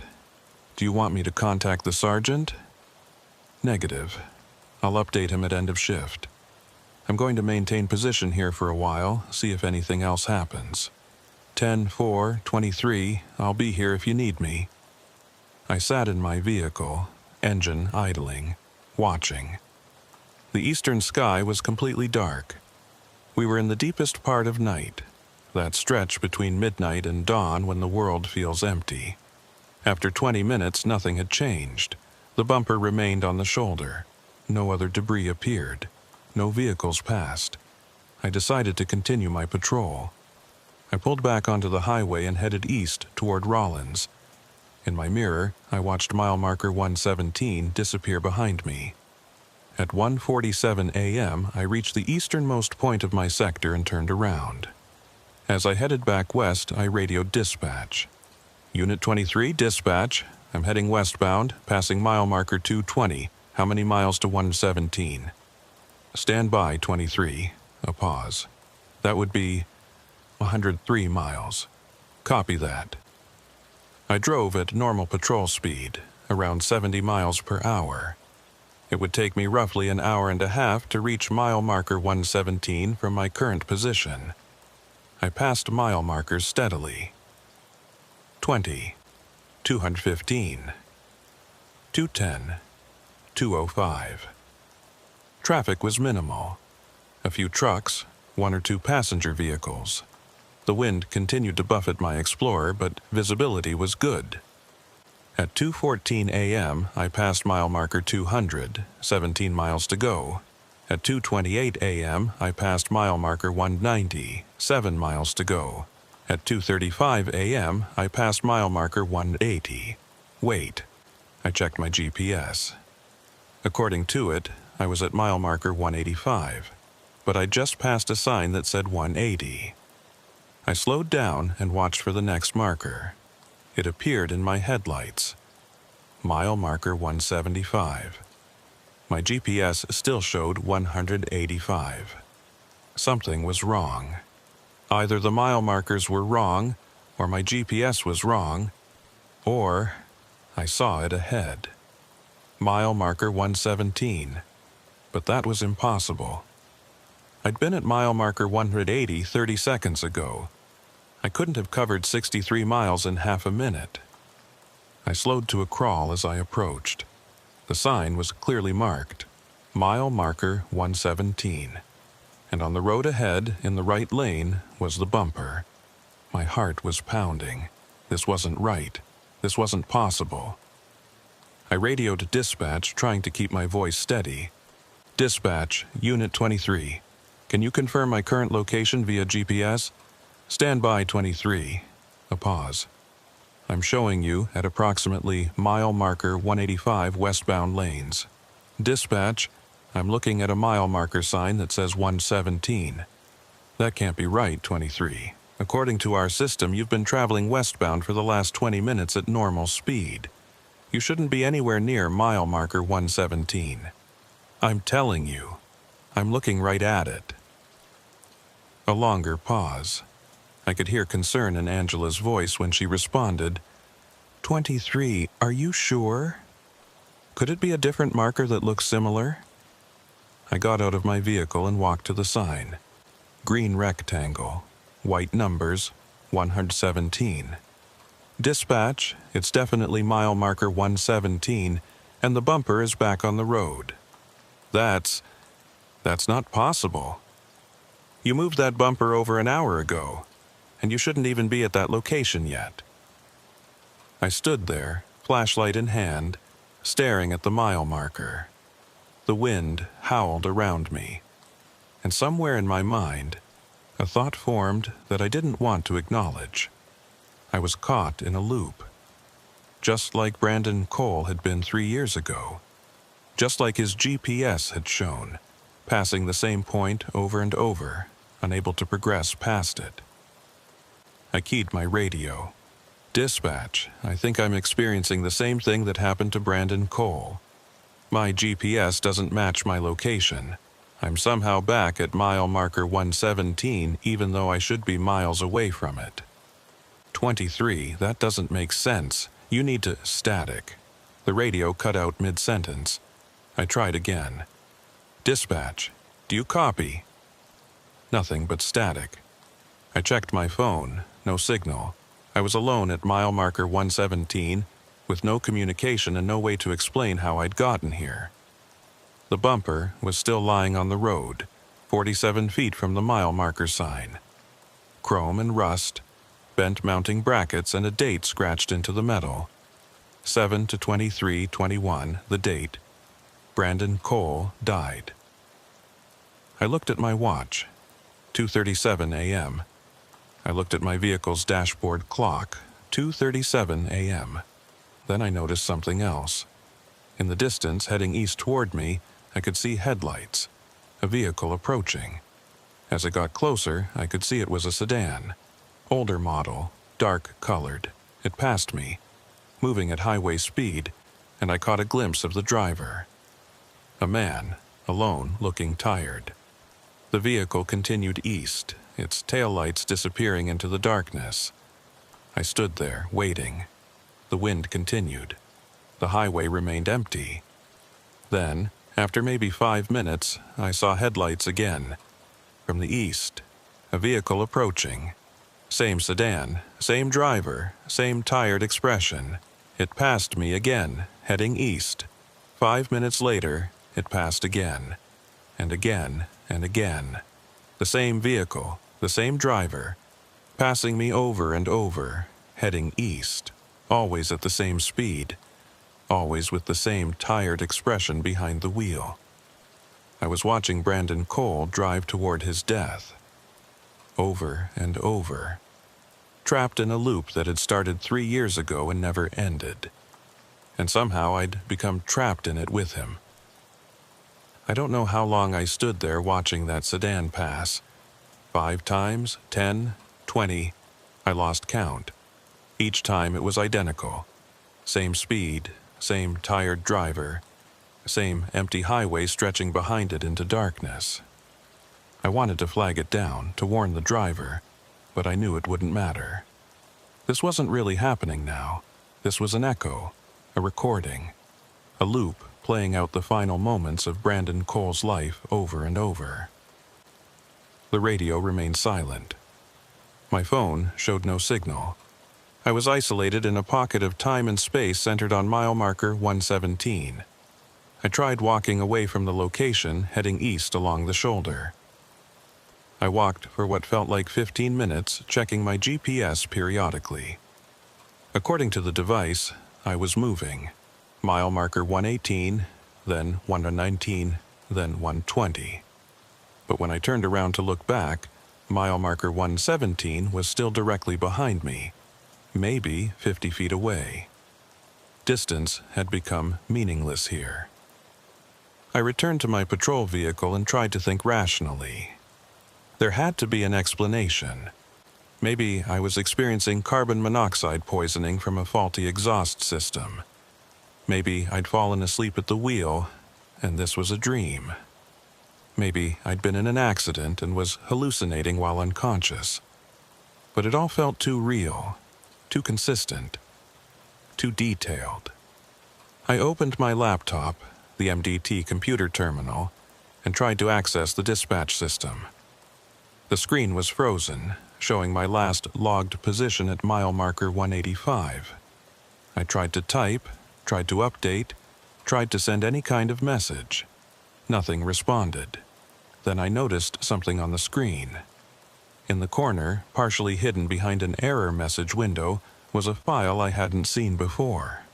The file name was simply 117. I clicked on it. The file opened to reveal a text document.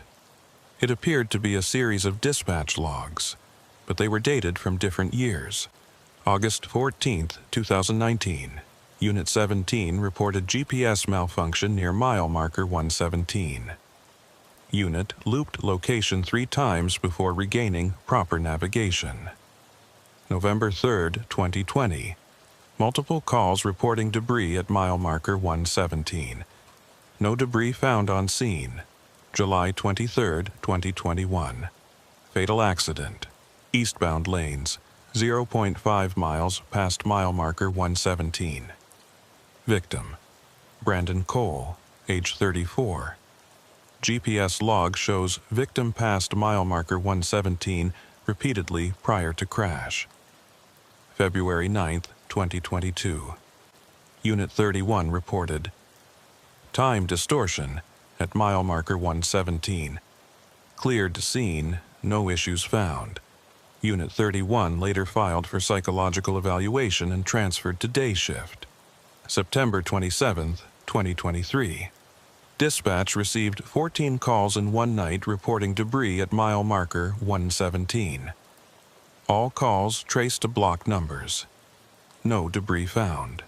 And then, at the bottom of the document, February 18, 2025. Unit 23 Dalton reported multiple incidents at mile marker 117. Status unresolved. That was tonight. Today. Right now.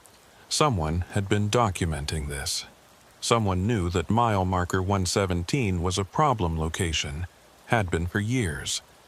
But why hadn't anyone warned us? Why wasn't this information in the official files? I grabbed my phone and took photos of the screen, then closed the file. As soon as I did, it disappeared. I searched for it again, checking every folder on the system. Gone, like it had never existed.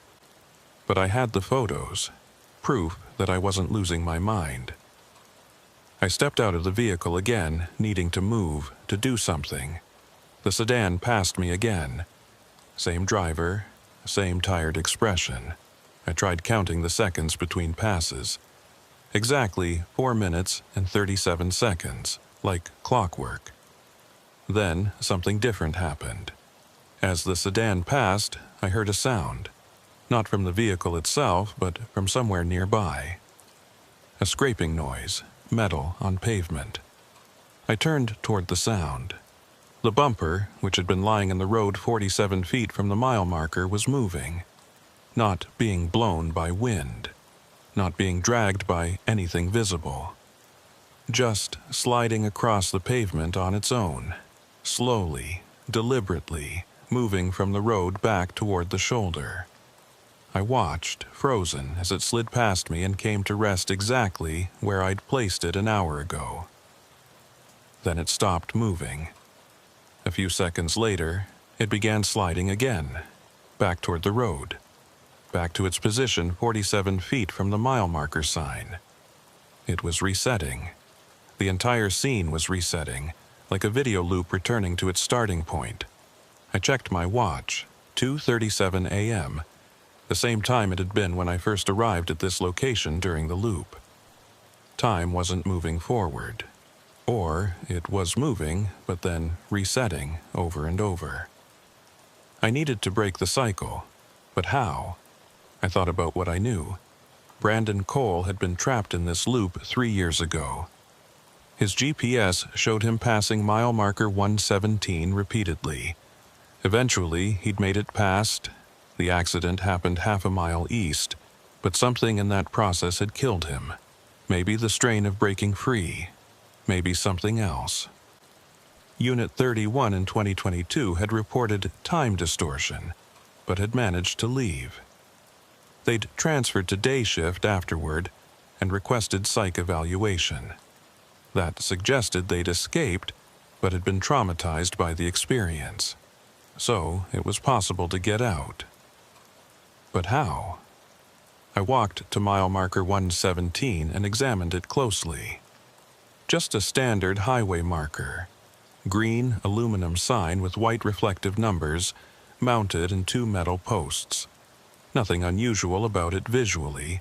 I tried touching it. The metal was cold, as expected, but nothing happened. No shock, no sensation, no obvious anomaly. I walked to where the bumper lay on the road and examined it again. The date scratched into the chrome. 7/23/21. Cole's accident date. But why would someone scratch that date into the bumper? And when? Had Cole done it himself? Or had someone else marked it after the accident? I picked up the bumper and carried it off the road, placing it on the shoulder. Then I returned to my vehicle and drove east, away from mile marker 117. Mile markers passed. 118, 119, 120. My GPS confirmed I was moving. I drove for 5 miles, checking my position continuously. Mile marker 122. I was out. I'd broken the loop. Relief washed over me. I grabbed my radio. Dispatch, Unit 23. Do you copy? Static. I tried my phone. Still no signal. I kept driving. Mile marker 125. 130. 135. Then, ahead of me, I saw a green sign reflecting in my headlights. Mile marker 117. No, that wasn't possible. I'd been driving east. The numbers should be increasing, not decreasing. I checked my GPS. It showed me at mile marker 138 eastbound lanes. I checked the sign as I passed it. Definitely mile marker 117. I kept driving, faster now, watching the signs. The next one was 117. Then 117 again. Every mile marker I passed was 117, even though my GPS showed me traveling normally, mile markers counting up as they should. I slammed on my brakes and sat in the middle of the highway, breathing hard. The loop wasn't just at mile marker 117, the loop was everywhere. The entire highway had become mile marker 117. Or maybe I'd become so deeply trapped in the loop that I couldn't perceive anything else. I heard a sound behind me. Looking in my rearview mirror, I saw headlights, a vehicle approaching from the west. The sedan, Brandon Cole's sedan, but it was coming from the wrong direction now. It pulled up behind me and stopped. The driver's door opened. A man stepped out. He looked exactly like the tired driver I'd seen passing over and over. But now he was walking toward my vehicle, and his eyes were wrong. Too wide, too focused, like someone who hadn't blinked in a very long time. I put my patrol car in drive and accelerated, pulling away from him. In my mirror, I saw him standing in the middle of the highway watching me leave. He didn't try to follow, just stood there perfectly still as I drove away. A minute later, I saw him again, standing on the shoulder ahead of me, in the exact same position, arms at his sides, eyes too wide, perfectly still. As I passed, he turned his head to follow my movement, but his body didn't move. He appeared again, and again, always in the same position, always watching. I wasn't just seeing a loop of his drive. I was seeing him, or what was left of him. Trapped here, unable to leave, appearing over and over in this endless moment. I had to get out. I had to break free before I became like him, another ghost on this highway. appearing and reappearing, trapped in the same few miles for eternity.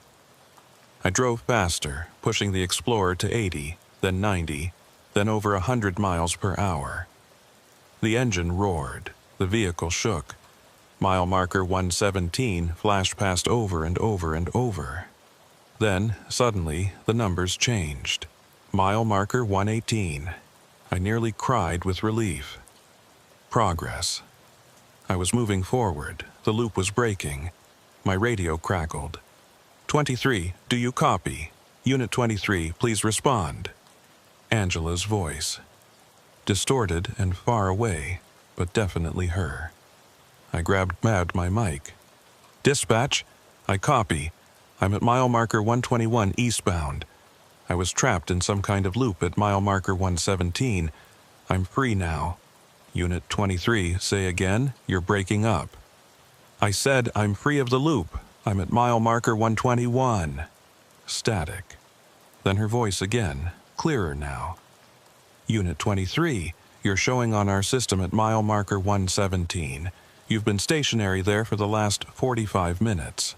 Negative dispatch. I'm moving. I'm at mile marker 123 now. 23, our system disagrees. GPS shows you haven't moved. I looked at my own GPS. She was right. According to the vehicle's system, I was at mile marker 117. But the signs I was passing said otherwise. Which one was real? I kept driving. Mile markers continued to change. 125, 30, 135. The numbers were increasing normally now, but Angela kept insisting I was still at 117. Then I saw something that made me understand. Ahead, on the shoulder at mile marker 140, was my patrol vehicle. Unit 23, parked exactly where I'd been sitting an hour ago when this all started. And standing next to it was me. I was looking at myself. Same uniform, same build, same face. The other me was holding a flashlight, examining something on the road. The bumper.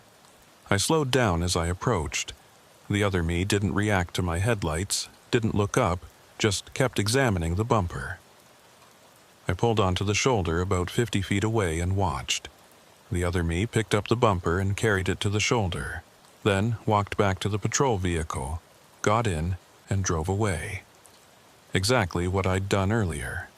I was watching my own loop, a recording of my actions, playing out while I was still trapped in the experience of living them. My radio crackled. Unit 23, please confirm your status. I keyed the mic slowly. Dispatch, I need you to listen carefully. Something is happening at mile marker 117 that I don't fully understand. But I think I'm caught in the same thing that caught Brandon Cole 3 years ago. My GPS might show me at 117, but I'm experiencing something else, some kind of time loop or reality distortion. Unit 23, you're not making sense. Do you need medical assistance? No. I need you to send another unit to mile marker 117, but don't send them alone. Send at least 2 units and make sure they stay in constant radio contact. And Angela, document everything. Every call, every report, every anomaly. Someone has been tracking this, but it's not in the official files. There's a pattern here, and it's important.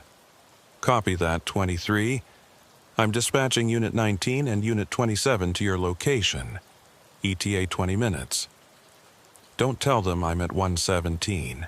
Tell them to meet me at mile marker 140. That's where I actually am. A pause. Unit 23, our system clearly shows. I know what your system shows, but I'm telling you where I actually am. Trust me on this. Copy, 23. I'll route them to mile marker 140. I sat in my vehicle and waited. The eastern sky was starting to lighten. Dawn was approaching. I'd been on shift for 7 hours, and for at least 2 of those hours I'd been trapped in some kind of temporal anomaly. The other version of me, the one I'd seen examining the bumper, drove past, heading east. I watched my own taillights disappear into the pre-dawn darkness. 23 minutes later, I saw emergency lights approaching from the east. 2 patrol vehicles, units 19 and 27. They pulled up next to me, and 2 officers got out. I recognized both of them, Jackson Cole and Sarah Brennan. Good cops, experienced, level-headed. Jackson approached my window. "Dalton, you okay? Dispatch said you were having some kind of situation." "Get in," I said, "both of you. We need to talk." They exchanged glances but climbed into my vehicle. Jackson in the passenger seat, Sarah in the back. I told them everything. The multiple calls to mile marker 117. The bumper that kept reappearing. The loop I'd experienced. Brandon Cole's accident. The file I'd found on my computer. When I finished, Jackson said carefully, "Dalton, that's a lot. Are you sure you're okay? Maybe you should head back to the station. Let the medics check you out." "I'm not crazy, and I'm not hallucinating. Look." I showed them the photos on my phone. The bumper. The date scratched into it. The file from my computer showing years of incidents at mile marker 117. Sarah leaned forward, studying the photos. "That date. That's the date of the Cole accident." "I remember that case. I was working day shift when they found his vehicle." "Exactly. And his GPS showed him looping near mile marker 117 before he crashed. Same thing that happened to me tonight." Jackson pulled out his own phone and started searching through old reports. After a few minutes, he looked up. His expression changed. "Holy shit. There are reports, multiple reports over the past 6 years. GPS malfunctions at mile marker 117, unexplained calls, Unit 31's time distortion report in 2022. It's all here, but it's fragmented, filed under different categories, different case numbers, like someone deliberately scattered the information so no one would see the pattern.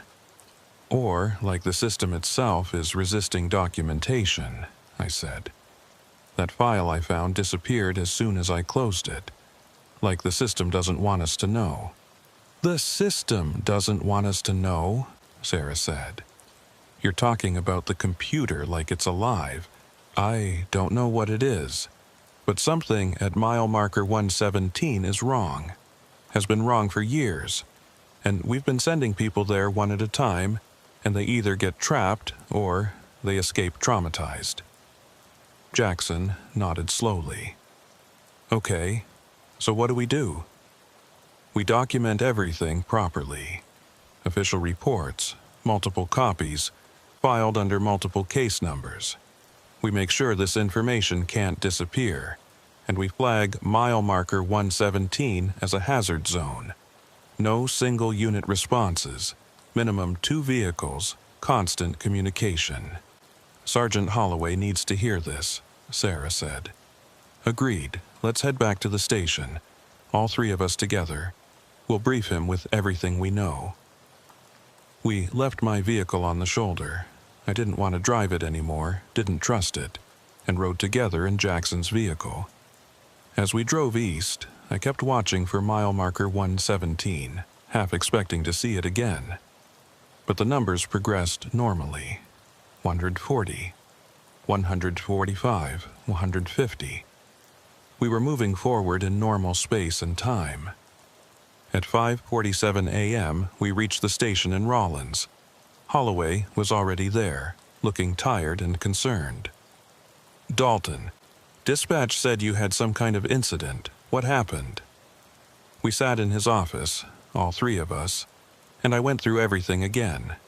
This time, Holloway didn't interrupt. He listened, his expression grave, occasionally taking notes. When I finished, he sat back and let out a long breath. "I believe you." "You do?" "I've been with the patrol for 26 years. I've seen a lot of strange things on these highways. Places where accidents cluster. Stretches of road where people report feeling uneasy. Locations where equipment malfunctions repeatedly. Most of it we chalk up to coincidence or environmental factors, but some of it doesn't have a rational explanation. He pulled a file from his desk drawer. After you left yesterday, I did some digging. Found reports going back 15 years. Mile marker 117 has been a problem location for a long time, but every time someone tries to investigate it properly, the case gets closed, or the officer transfers, or the documentation goes missing. It's like the location protects itself. "So what do we do?" Jackson asked. Holloway thought for a moment. "We treat it like any other hazard. We mark it, we warn people, and we avoid it when possible. As of right now, mile marker 117 is flagged in our system as a no-stop zone. Any calls to that location get rerouted to day shift with mandatory multiple unit response. And we start documenting everything in a way that can't be ignored or hidden."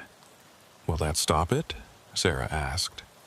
"I don't know, but it's the best we can do." I nodded, feeling the exhaustion finally catching up with me. "There's one more thing. Brandon Cole. He's still there, or some version of him. Trapped in the loop, appearing over and over. If there's any way to help him, there isn't," Holloway said quietly. "Whatever happened to him, it happened 3 years ago. What you saw was an echo, a recording. You can't save someone who's already gone." I knew he was right, but it still felt wrong to leave Cole trapped there, endlessly driving toward his death. "Go home," Holloway said. "All of you, get some rest. We'll regroup tomorrow and figure out the next steps." We filed out of his office. As I headed toward my car, Sarah caught up with me. "Dalton, for what it's worth, I believe you, and I'm glad you made it out." "Thanks, but I'm not sure I did. Not completely." She frowned. "What do you mean?" I showed her my watch. It showed 2:37 a.m. It's been stuck at this time since I entered the loop. I've changed the battery, reset it, everything. It won't budge. She looked at her own watch, then at mine. "That's unsettling." "Yeah, I think part of me is still there. At mile marker 117, at 2:37 a.m., trapped in that moment. And I don't know if that part will ever escape." 6 weeks have passed since that night. I still work for Wyoming Highway Patrol, still work night shifts, but I requested a permanent sector change, and it was granted. I now patrol I-25 between Cheyenne and the Colorado border.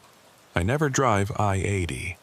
I never go anywhere near mile marker 117. The official report on that night was filed under 3 different case numbers, with copies distributed to multiple departments. Sergeant Holloway personally ensured that the documentation couldn't be easily buried or lost. Mile marker 117 remains flagged as a hazard zone, and the protocols we established are still in effect. The calls stopped. For 6 weeks, dispatch hasn't received a single report of debris at mile marker 117.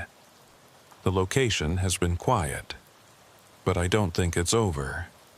My watch still shows 2:37 a.m. I've replaced it twice, bought different brands, tried digital and analog. Every watch I wear stops at 2:37 a.m. within a few days, like that time is following me, marking me, claiming me. I've also started experiencing something else. Time slips, I call them. Moments where I lose time without explanation. Last week, I was driving south on I-25. I checked my GPS at mile marker 45. Blinked. Checked again, and I was at mile marker 45. My dashboard clock showed that 5 minutes had passed, but I had no memory of those 5 minutes.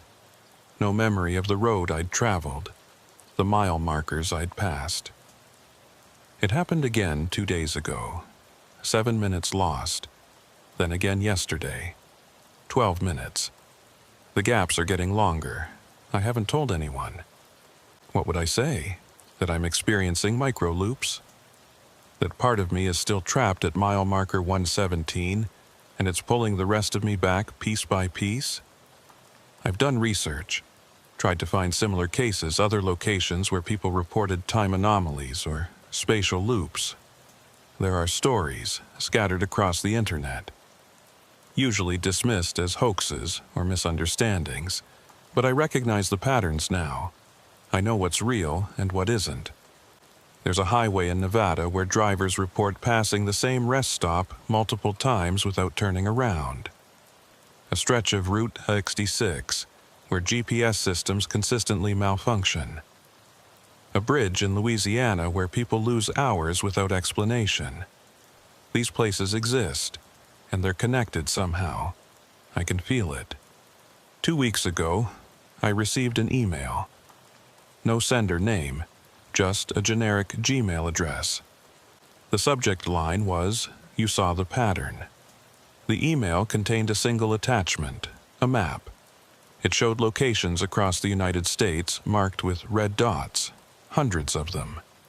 And each dot had a label, highway route and mile marker. I-80, mile marker 117 in Wyoming. That was there. But so were dozens of others. I-70 in Kansas, I-40 in New Mexico, Highway 11 in California. Each one marked as a loop point, with dates ranging from the 1960s to present day. The email had no message, no explanation, just the map. I printed it out and keep it in my truck. Sometimes I look at it trying to understand what connects these locations. Is it geography? Is it something about the highways themselves? Is it something older, predating the roads? I don't know. But I think about Sheriff Holloway's comment, that I'd been with the patrol for only 4 years, but he'd been there for 26 and had seen strange things. How many of his years were actually experienced and how many were loops he didn't remember? How much time have all of us lost to these places without realizing it? Last night I had a dream. I was driving I-80, heading west. I passed mile marker 118, then 117. As I passed 117, I saw myself standing on the shoulder holding a flashlight examining a chrome bumper. The ME on the shoulder looked up and made eye contact with the me in the vehicle. And the ME on the shoulder smiled, then said, in a voice that didn't sound quite right, "You're late." I woke up at 2:37 a.m. I'm writing this now at 4:15 a.m. on March 28, 2025. I'm in my apartment in Cheyenne, off duty, drinking coffee I don't need because I can't sleep. But here's what scares me most. I just checked my phone to confirm the date and time. The clock on my phone says it's 2:37 a.m. on February 18, 2025. That's the night it happened, the night I got trapped at mile marker 117, but I remember 6 weeks passing. I remember working shifts, filing reports, requesting a transfer. I remember all of it. Or do I? What if I never left? What if I'm still at mile marker 117, experiencing a loop that feels like 6 weeks but is actually just the same few hours repeating?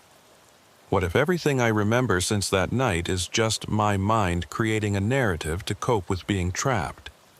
I don't know what's real anymore. I just looked out my window. It's dark outside. I can see a highway in the distance. And on that highway I can see a green mile marker sign. I'm too far away to read the number, but I know what it says. My watch reads 2:37 a.m. My phone reads 2:37 a.m.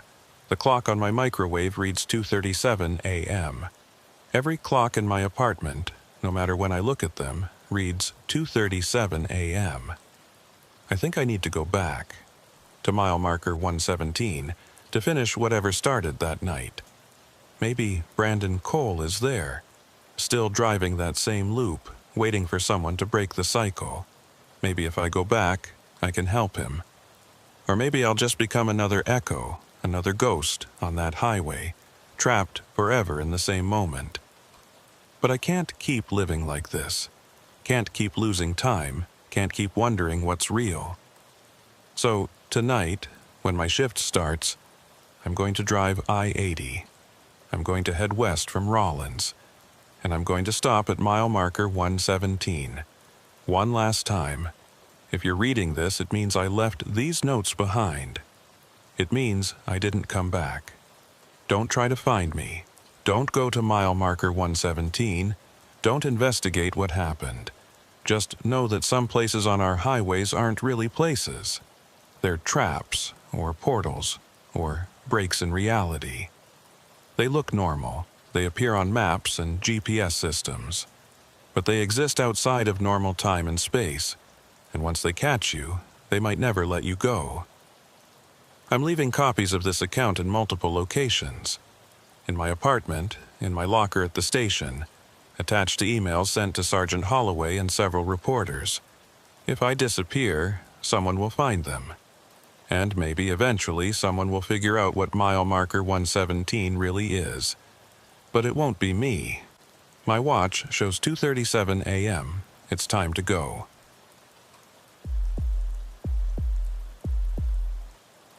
My shift started at 11 p.m. on a Thursday in October. I was taking over Route 11 in northern Maine, 50 miles of rural highway between Ashland and Fort Kent. Dense forest, isolated farmland, freezing temperatures. I'd been with Maine State Police for 8 years, but this was my first night on this sector. The previous officer, Grant Parker, had requested an emergency transfer to day shift after 2 years on this route. The approval came unusually fast. Before I left the barracks, Sergeant Rita Walsh called me into her office. She looked exhausted. Parker left notes for his replacement, she said, sliding a folder across her desk. You should read them.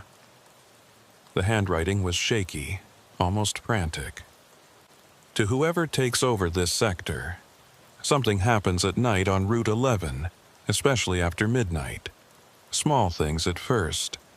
Then they get bigger, more personal. Rules. 1. Don't stop at Route 11 and Bear Road intersection. 2. Don't look directly at the white farmhouse with green door at mile marker 32. 3.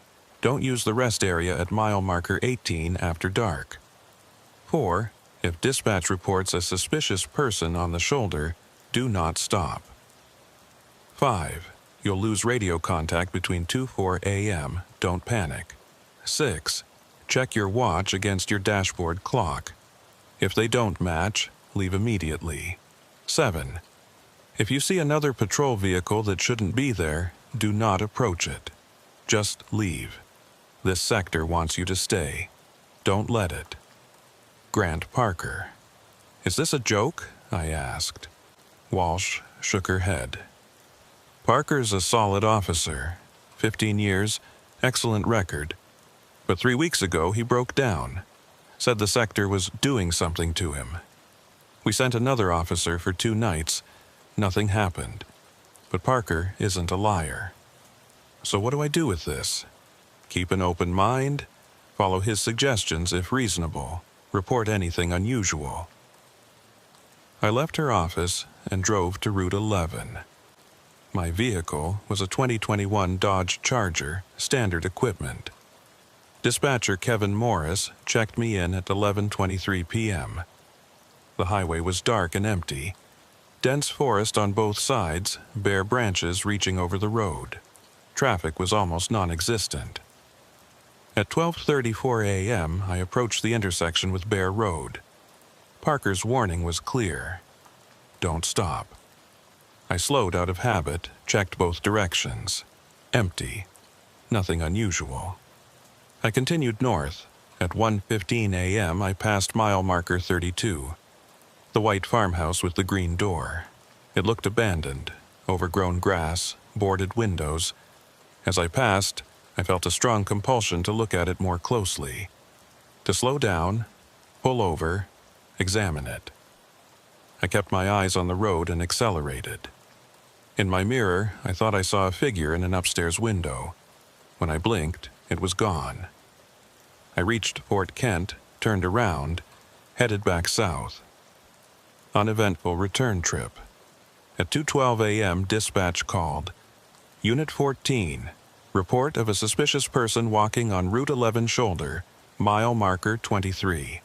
Individual in dark clothing, walking southbound. Can you respond? Parker's warning, do not stop. But that didn't make sense. Checking suspicious persons was the job. Copy that, dispatch, en route. I found the figure 50 yards ahead on the southbound shoulder. Standing perfectly still, facing the forest. Dark jacket, jeans, boots, not moving at all. State Police, can I help you? No response. No acknowledgement. Sir or ma'am, turn around and identify yourself. Nothing. I approached cautiously. 5 feet away, I realized no breathing sounds, no steam from breath in the cold air. Standing too perfectly still.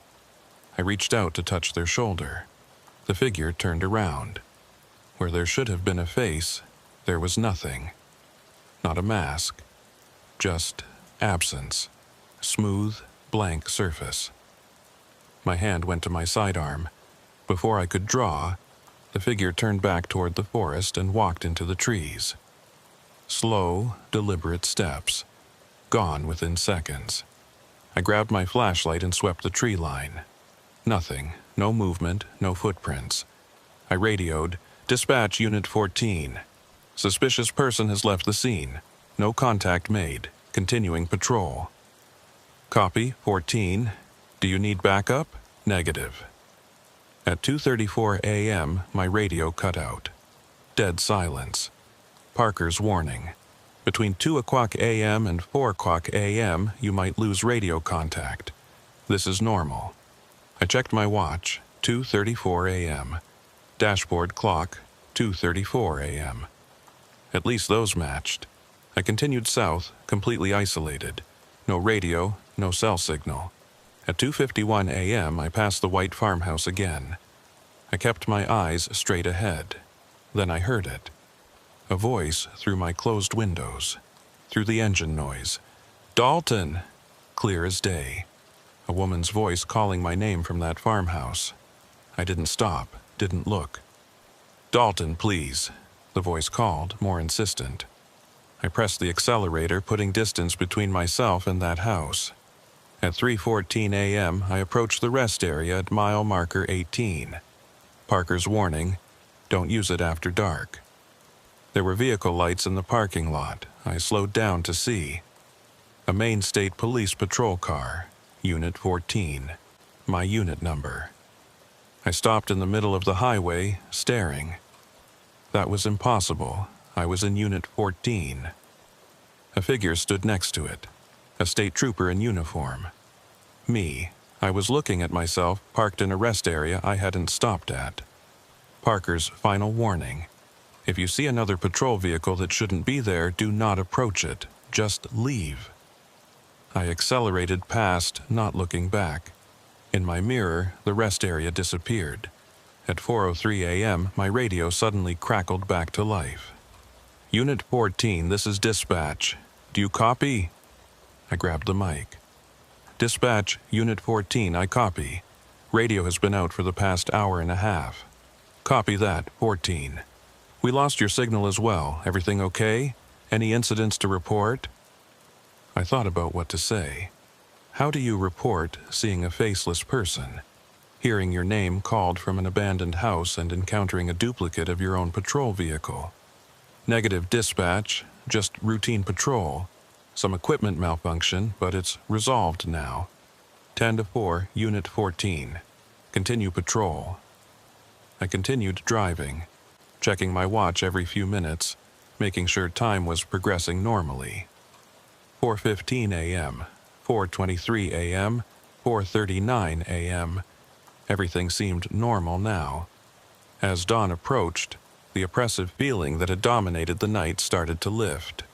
The sky lightened gradually, going from black to dark blue to pale gray. The forest looked less menacing in the growing light, just trees and empty road. At 6:47 a.m., my shift officially ended.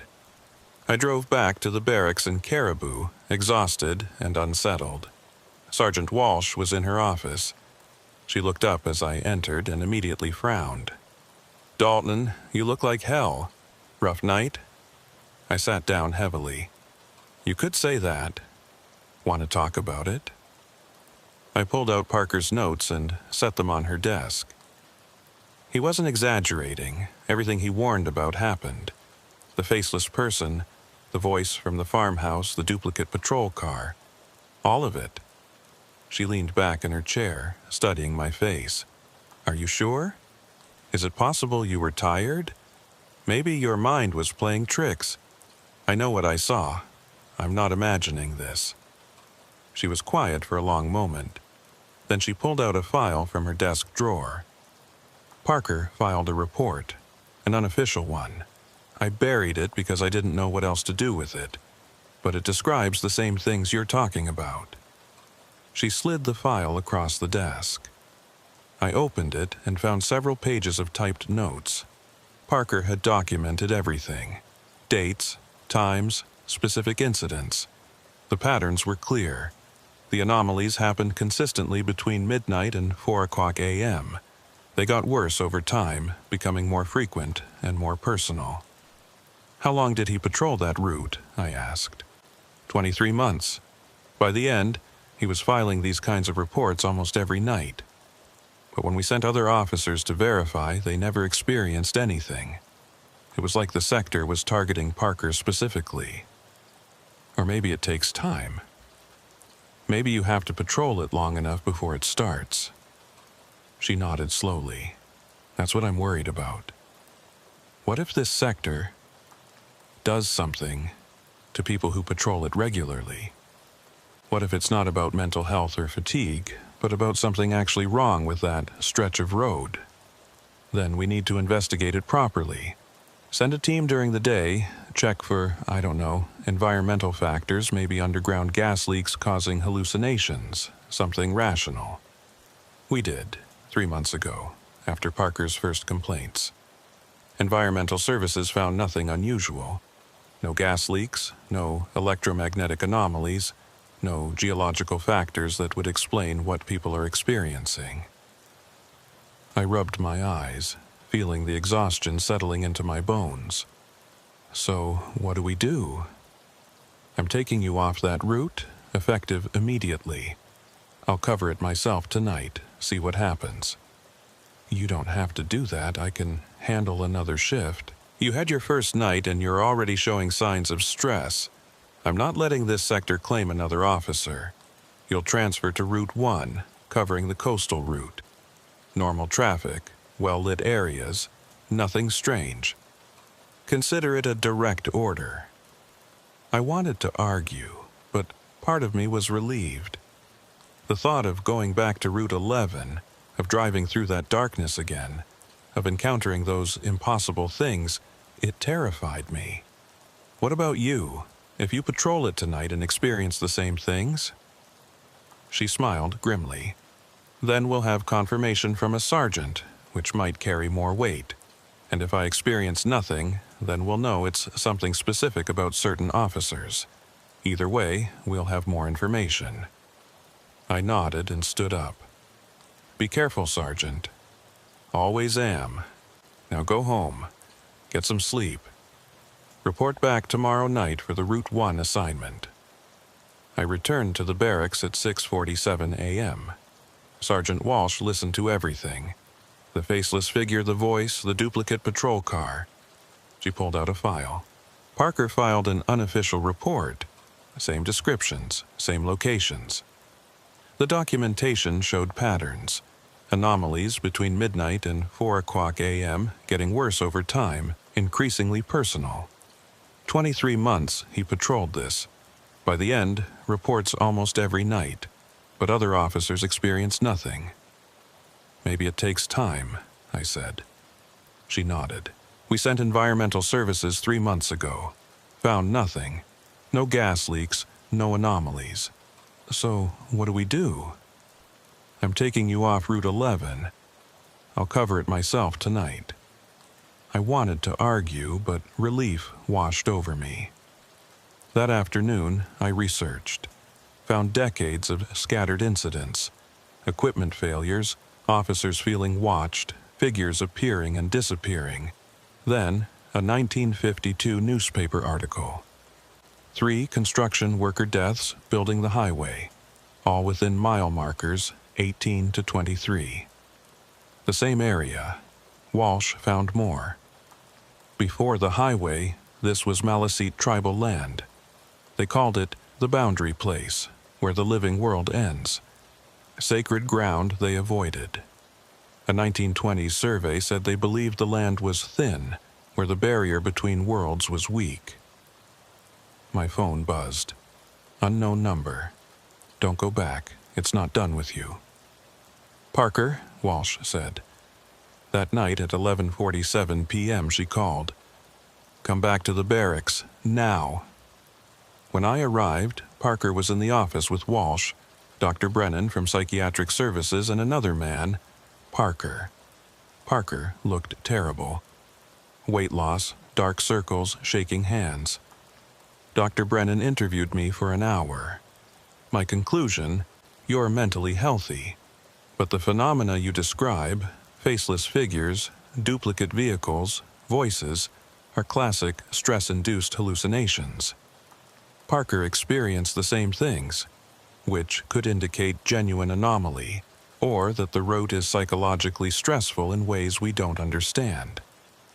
I visited Parker's apartment later. Papers everywhere, maps, articles, notes. I've been researching, he said. Route 11 isn't the only place. There are others. Places where reality is thin, where things slip through. He showed me maps with red circles. These are all places with similar reports. Indigenous peoples marked them as sacred or forbidden. Construction projects report unusual accidents. People who spend time there start to change. He pulled up his sleeve.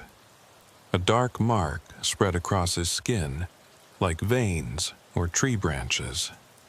This appeared 3 months after I started Route 11. It grows every time I think about that highway. Eventually, it'll cover everything. And when it does, I'll disappear, just like Davis, just like the others. How do you stop it? I don't think you can. Once Route 11 has you, you're part of it. Eventually, you'll go back. My phone rang. Walsh. Need you at the barracks.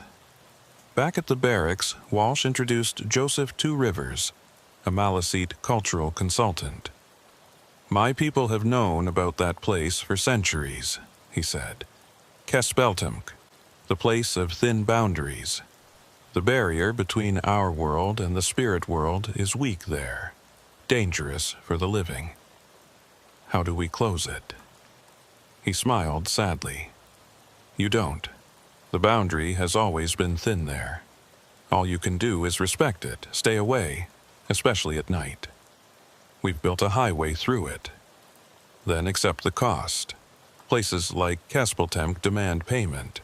Your missing officer won't be the last, unless you close that road. Walsh decided to patrol Route 11 herself that night with Officer Martinez. Despite my protests, she refused to back down. They left at 11 p.m. At 2:34 a.m., my phone rang. Unknown number. Static, then Walsh's voice, but wrong, flat, emotionless. Come back to Route 11. We're waiting. I called dispatch. Both units had gone silent at mile marker 23. I drove north with Officer Sarah Brennan following. We reached mile marker 23 at 1:47 a.m. Davis's patrol car sat on the shoulder, emergency lights flashing, door open. We searched his vehicle. Empty, radio, and flashlight on the seat, engine running. He'd left on foot. Footprints leading into the forest, Sarah said. Recent. We call for backup first, I said. We don't go into those woods alone. She radioed dispatch. While she called, I examined the tracks, deliberate, not fleeing. He'd walked purposefully into the trees. "Dalton!" Sarah's voice was sharp. She pointed across the highway. Through the trees, maybe 50 yards in, something moved. A figure. "Davis!" I called. The figure stopped, then turned toward us. The proportions were wrong. Movement too smooth. "That's not Davis," Sarah whispered. As it approached, I saw, faceless, solid black where eyes should be, waxy skin. "Back to the vehicles," I said. The figure reached the tree line and stopped, then spoke in Davis's voice. "He's here. He wants to stay. This is where he belongs." "Where is Officer Davis?" Sarah demanded. The figure didn't answer, just turned and walked back into the forest. My radio cut out at 2:34 a.m., Sarah's too. Cell phones, no signal. We were cut off. At 2:58 a.m., footsteps on the highway. Someone approaching from the south. Davis, or something that looked like Davis. Same face, same uniform, but the movement was too perfect, expression blank. He knocked on my window. "Let me in, it's cold." "Identification," I said. "Show me your badge." He smiled. Wrong, emotionless. "You know who I am, Dalton. What's your badge number?" 7724. Now let me in. We need to find the real Davis. He's in the forest, where the others are, where we all need to go eventually. "What others?" "The ones who stayed. Mitchell from 1987, Santana from 1993. Parker will join them soon, they always do." "We need to leave," Sarah said. "Now." I agreed. Whatever this was, it wasn't human. We pulled away. The Davis thing stood in the middle of the highway watching us leave. At 4:11 a.m., radios crackled back. "Units 14 and 22, do you copy?" "Dispatch, Unit 14. Officer Davis is missing, possibly in the forest near mile marker 23. Need search and rescue, daylight operation." We drove back to the barracks in silence. The search lasted 3 days. K-9 units, helicopter, volunteers. They found nothing. Davis's scent led 200 yards into the trees, then vanished. Officer Christopher Davis, age 38, disappeared without a trace. Walsh closed Route 11 for night patrols. Day shift only, pairs, communication checks every 15 minutes. I visited Parker again days later. His apartment was chaos, research everywhere. The marks on his arms had spread to his neck. "Route 11 isn't alone," he said, showing maps. "There are thin places everywhere. They've always existed. And once they mark you, they don't let go."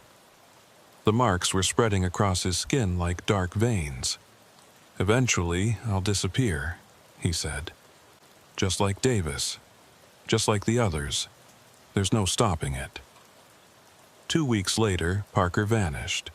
His car was found at mile marker 23. Door open, engine running. He was gone. I was placed on leave for a psychological evaluation. Dr. Brennan couldn't determine if my experiences were real or trauma-induced. The state officially closed Route 11 for nighttime travel. 7 p.m. to 7 a.m. every night. Too many officers had disappeared. Sergeant Walsh insisted on one final patrol to document everything. She took Officer Martinez. I tried to stop her. "I need first-hand evidence," she said. They left at 11 p.m. At 2:34 a.m., my phone rang. Walsh's voice, but wrong, emotionless. "Come back to Route 11. We're waiting. We're all waiting." I called dispatch, both units silent at mile marker 23. I drove there alone, found both patrol cars, doors open, engines running. Walsh and Martinez were gone. I entered the forest following their tracks. I found Martinez first, standing by a tree facing away. When I circled him, his eyes were open but unfocused, frozen like a statue. Walsh's voice deeper in. "Dalton, help!" I found her sitting against a tree. When she opened her eyes, they were solid black. "You came back," she said in that flat voice. "You belong here now." More figures emerged, people in police uniforms from different eras. Mitchell, Santana, Davis, all with black eyes. "We're all here," Walsh said. "Everyone Route 11 has taken. We exist in all moments simultaneously. Past, present, future. Soon Parker, eventually you." I ran. I crashed through the forest, branches tearing at my uniform, my flashlight beam bouncing wildly. Behind me, I could hear footsteps, many footsteps, following at a steady pace. Not running, not hurrying, just walking. Because they knew I couldn't escape, I burst out of the tree line and onto the highway, gasping for air. The 3 patrol cars were still there, emergency lights still flashing. But something was different. There were more vehicles now, dozens of them. Old patrol cars from different decades, all parked along the shoulder, all with their lights flashing. And standing next to each one was a figure in a police uniform. Watching me with hollow eyes, I ran to my vehicle and yanked the door open. The engine was still running. I threw it in drive and accelerated, tires screaming against the pavement. In my rearview mirror, I watched the scene recede. The figures didn't follow. They just stood there, motionless, watching me leave. I drove south at dangerous speeds, checking my mirrors constantly, expecting to see those figures materializing in my back seat or standing in the middle of the road ahead. But the highway remained empty. At 4:03 a.m., my radio crackled back to life. "Unit 14, this is dispatch. Do you copy?" I grabbed the mic. "Dispatch, Unit 14, I copy. Emergency situation at mile marker 23. Sergeant Walsh and Officer Martinez are missing. Multiple anomalous..." I stopped. How could I explain what I'd seen, what I'd experienced? Who would believe me? "Unit 14, say again, you're breaking up." I took a breath and chose my words carefully. "Dispatch, Officers Walsh and Martinez are missing. Last seen entering the forest near mile marker 23. I attempted search but was unable to locate them. Request immediate search and rescue response." "Copy that, Unit 14. Units are en route. What's your current location?" "Heading south on Route 11. Approximately mile marker 10. I'm exiting the sector now." "Copy. Return to base and prepare for debriefing." I drove straight to the barracks, but I didn't go inside. Instead, I sat in the parking lot watching the eastern sky lighten with approaching dawn. My hands were shaking. I couldn't stop thinking about Walsh, or what had been wearing Walsh's face, and her words. "You belong here now, Dalton. You've been chosen." I checked my forearms again. Still no marks. But I could feel it.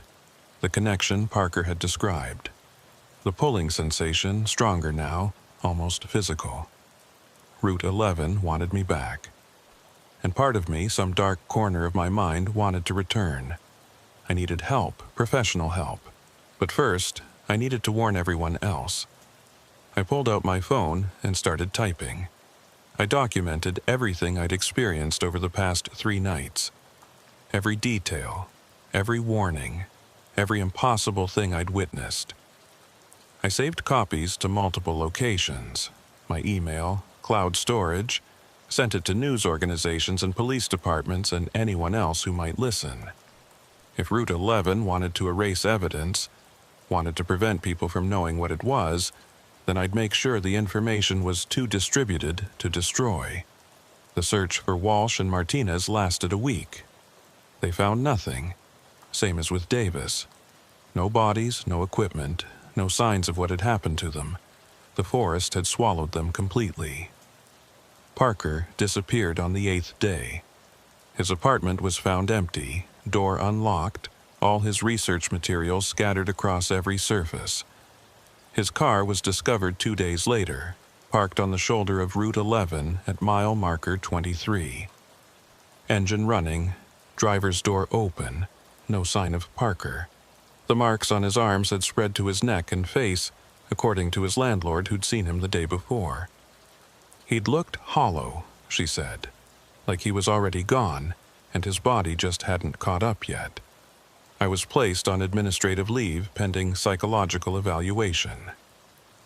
Dr. Brennan conducted extensive sessions, trying to determine if I was experiencing a breakdown, trauma response, or genuine anomalous phenomena. His conclusion was carefully worded. Officer Dalton is experiencing genuine distress related to events on Route 11, but without corroborating physical evidence, it's impossible to determine whether these events are objectively real or subjective experiences influenced by isolation, stress, and suggestion. In other words, he didn't know. Nobody knew. The state police officially closed Route 11 for nighttime travel, a permanent closure, 7 o'clock p.m. to 7 o'clock a.m. every night. They cited safety concerns and ongoing investigation, but the real reason was that too many officers had disappeared, and nobody wanted to admit what was really happening. During the day, Route 11 is just a normal highway. Locals use it, trucks travel it, tourists drive through without any issues. But at night, when the sun sets and the forest grows dark, barriers go up at both ends. Nobody is allowed on that highway after dark. Officially, the closure is temporary. Unofficially, everyone knows it's permanent. Route 11 belongs to the darkness now. That was 6 months ago. I'm writing this from my new apartment in Portland, over 200 miles from Route 11. I transferred to a different barracks, different sector, different life. I work day shifts now, surrounded by people and traffic and noise. I avoid rural areas. I avoid forests. I especially avoid empty highways at night. But I can still feel it. The pulling, the connection. It's gotten stronger over the past 6 months, not weaker. Every night, I dream about Route 11. I'm driving that empty highway, passing the familiar landmarks, the intersection with Bear Road, the white farmhouse with the green door, mile marker 23. And in my dreams, I always stop. I always get out of my vehicle. I always walk into the forest. And I always find them there. Walsh, Martinez, Davis, Parker. They're waiting for me, smiling those empty smiles, speaking in those flat, emotionless voices. "Welcome home," they say. "We've been waiting." I wake up in a cold sweat, checking my arms for marks. So far, I'm clean, but I know it's coming. Parker said the marks appeared 3 months after he started patrolling Route 11. I'm at 6 months now. If his timeline holds, the marks should appear soon, and when they do, I'll know I'm running out of time. I've continued researching. There are others like me, people who've encountered thin places, who've been marked by them, who feel that constant pull to return. We find each other online, in obscure forums and support groups that most people dismiss as paranoid delusions. Some have found ways to resist the pull. Meditation, ritual, constant movement, staying on the road, never sleeping in the same place twice, surrounding themselves with people and light and noise, anything to avoid the silence and isolation that thin places seem to require. Others have given up fighting. They write their final posts, say their goodbyes, and then disappear. A few months later, someone will report finding their vehicle abandoned near the location that called to them. But the person is never found.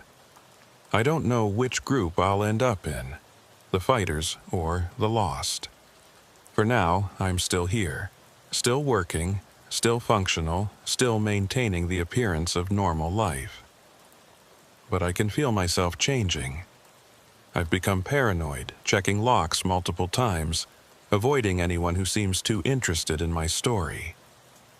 I've started to see patterns where there probably aren't any. Coincidences that feel like messages, random strangers who might be watching me. Last week, I received a package. No return address, no note. Inside was a map of Maine with a single red circle marked on it, the location of mile marker 23 on Route 11. I burned the map, but I remember the location perfectly. I've driven past it hundreds of times in my dreams. Yesterday, I noticed the first mark, small, barely visible, on the inside of my left wrist. Dark lines spreading under the skin, like tiny roads or veins, or the branches of trees. It's started. I estimate I have 3 to 6 months before the marks spread far enough that I can't hide them anymore. Before they cover my arms, my neck, my face, before I become like Parker, hollow and haunted, waiting for the inevitable. I'm documenting everything now, writing it down, recording videos, leaving evidence scattered across the internet and in safe deposit boxes and with lawyers who have instructions to release it if I disappear. Maybe it'll help someone. Maybe the next person who encounters a thin place will read my story and make better choices than I did. Maybe they'll know to run faster, to resist longer, to never, ever stop at mile marker 23. Or maybe it won't matter. Maybe thin places are like Parker said, boundary markers that have always existed and always will. Places where reality is permeable, where the membrane between our world and something else is weak. We can avoid them, respect them, fear them, but we can't destroy them. And once they mark you, you're part of them forever.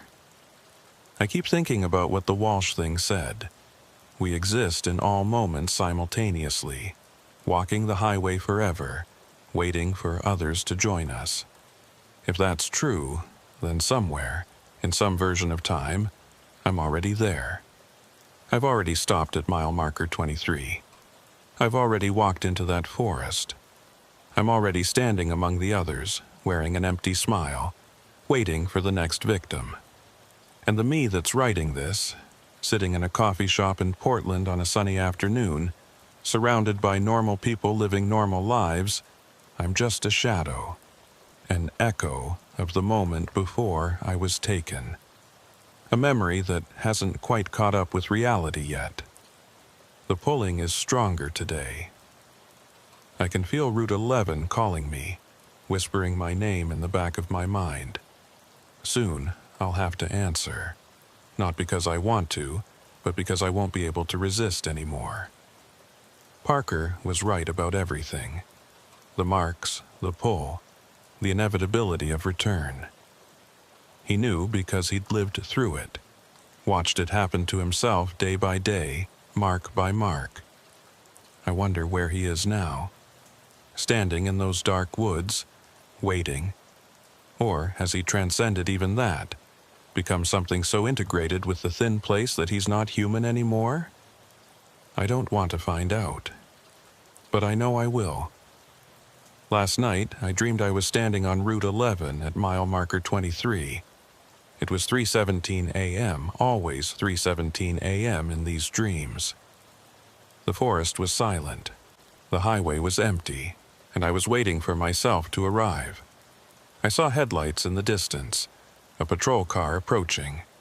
I knew who was driving. I waved at the windshield, smiled that empty smile, and watched myself pull over. The ME in the patrol car got out, flashlight in hand, approaching cautiously. I opened my mouth to speak, to warn myself, to say something that might change what was about to happen, but all that came out was, "Welcome home." I woke up at 3:17 a.m. The marks on my wrist were spreading. I'm writing this final entry at 4:30 a.m. on October 14th, 2025. The sun will rise in about an hour. I'll drink my coffee, shower, dress for work, and pretend today is normal. But I can feel it. Tonight will be different. Tonight, the pull will be too strong to resist. Tonight, I'll get in my car and drive north. I'll tell myself I'm just going for a drive, just clearing my head, just need some air. But I'll find myself on Route 11. I'll pass the barriers that are supposed to keep people out at night, and I'll drive to mile marker 23, and I'll stop, and I'll get out, and I'll walk into the forest, and I'll join the others who are already there waiting. If you're reading this, please learn from my mistakes. If you encounter a thin place, a location where reality feels wrong, where impossible things happen, where you feel yourself being watched by something you can't see, don't investigate it. Don't try to understand it. Don't convince yourself you can resist it. Just run, as far and as fast as you can. Because once it marks you, it never lets go. And remember, never stop at mile marker 23. Never answer when the forest calls your name. Never believe that you're strong enough to resist. Because you're not. None of us are. The thin places have been here longer than we have, and they'll be here long after we're gone. They're patient, they're hungry, and they always get what they want in the end. I can hear it now. Route 11 calling my name, whispering that it's time to come home. So, I'm going, not because I want to, but because I don't have a choice anymore. I'm already gone, I just haven't realized it yet. Goodbye.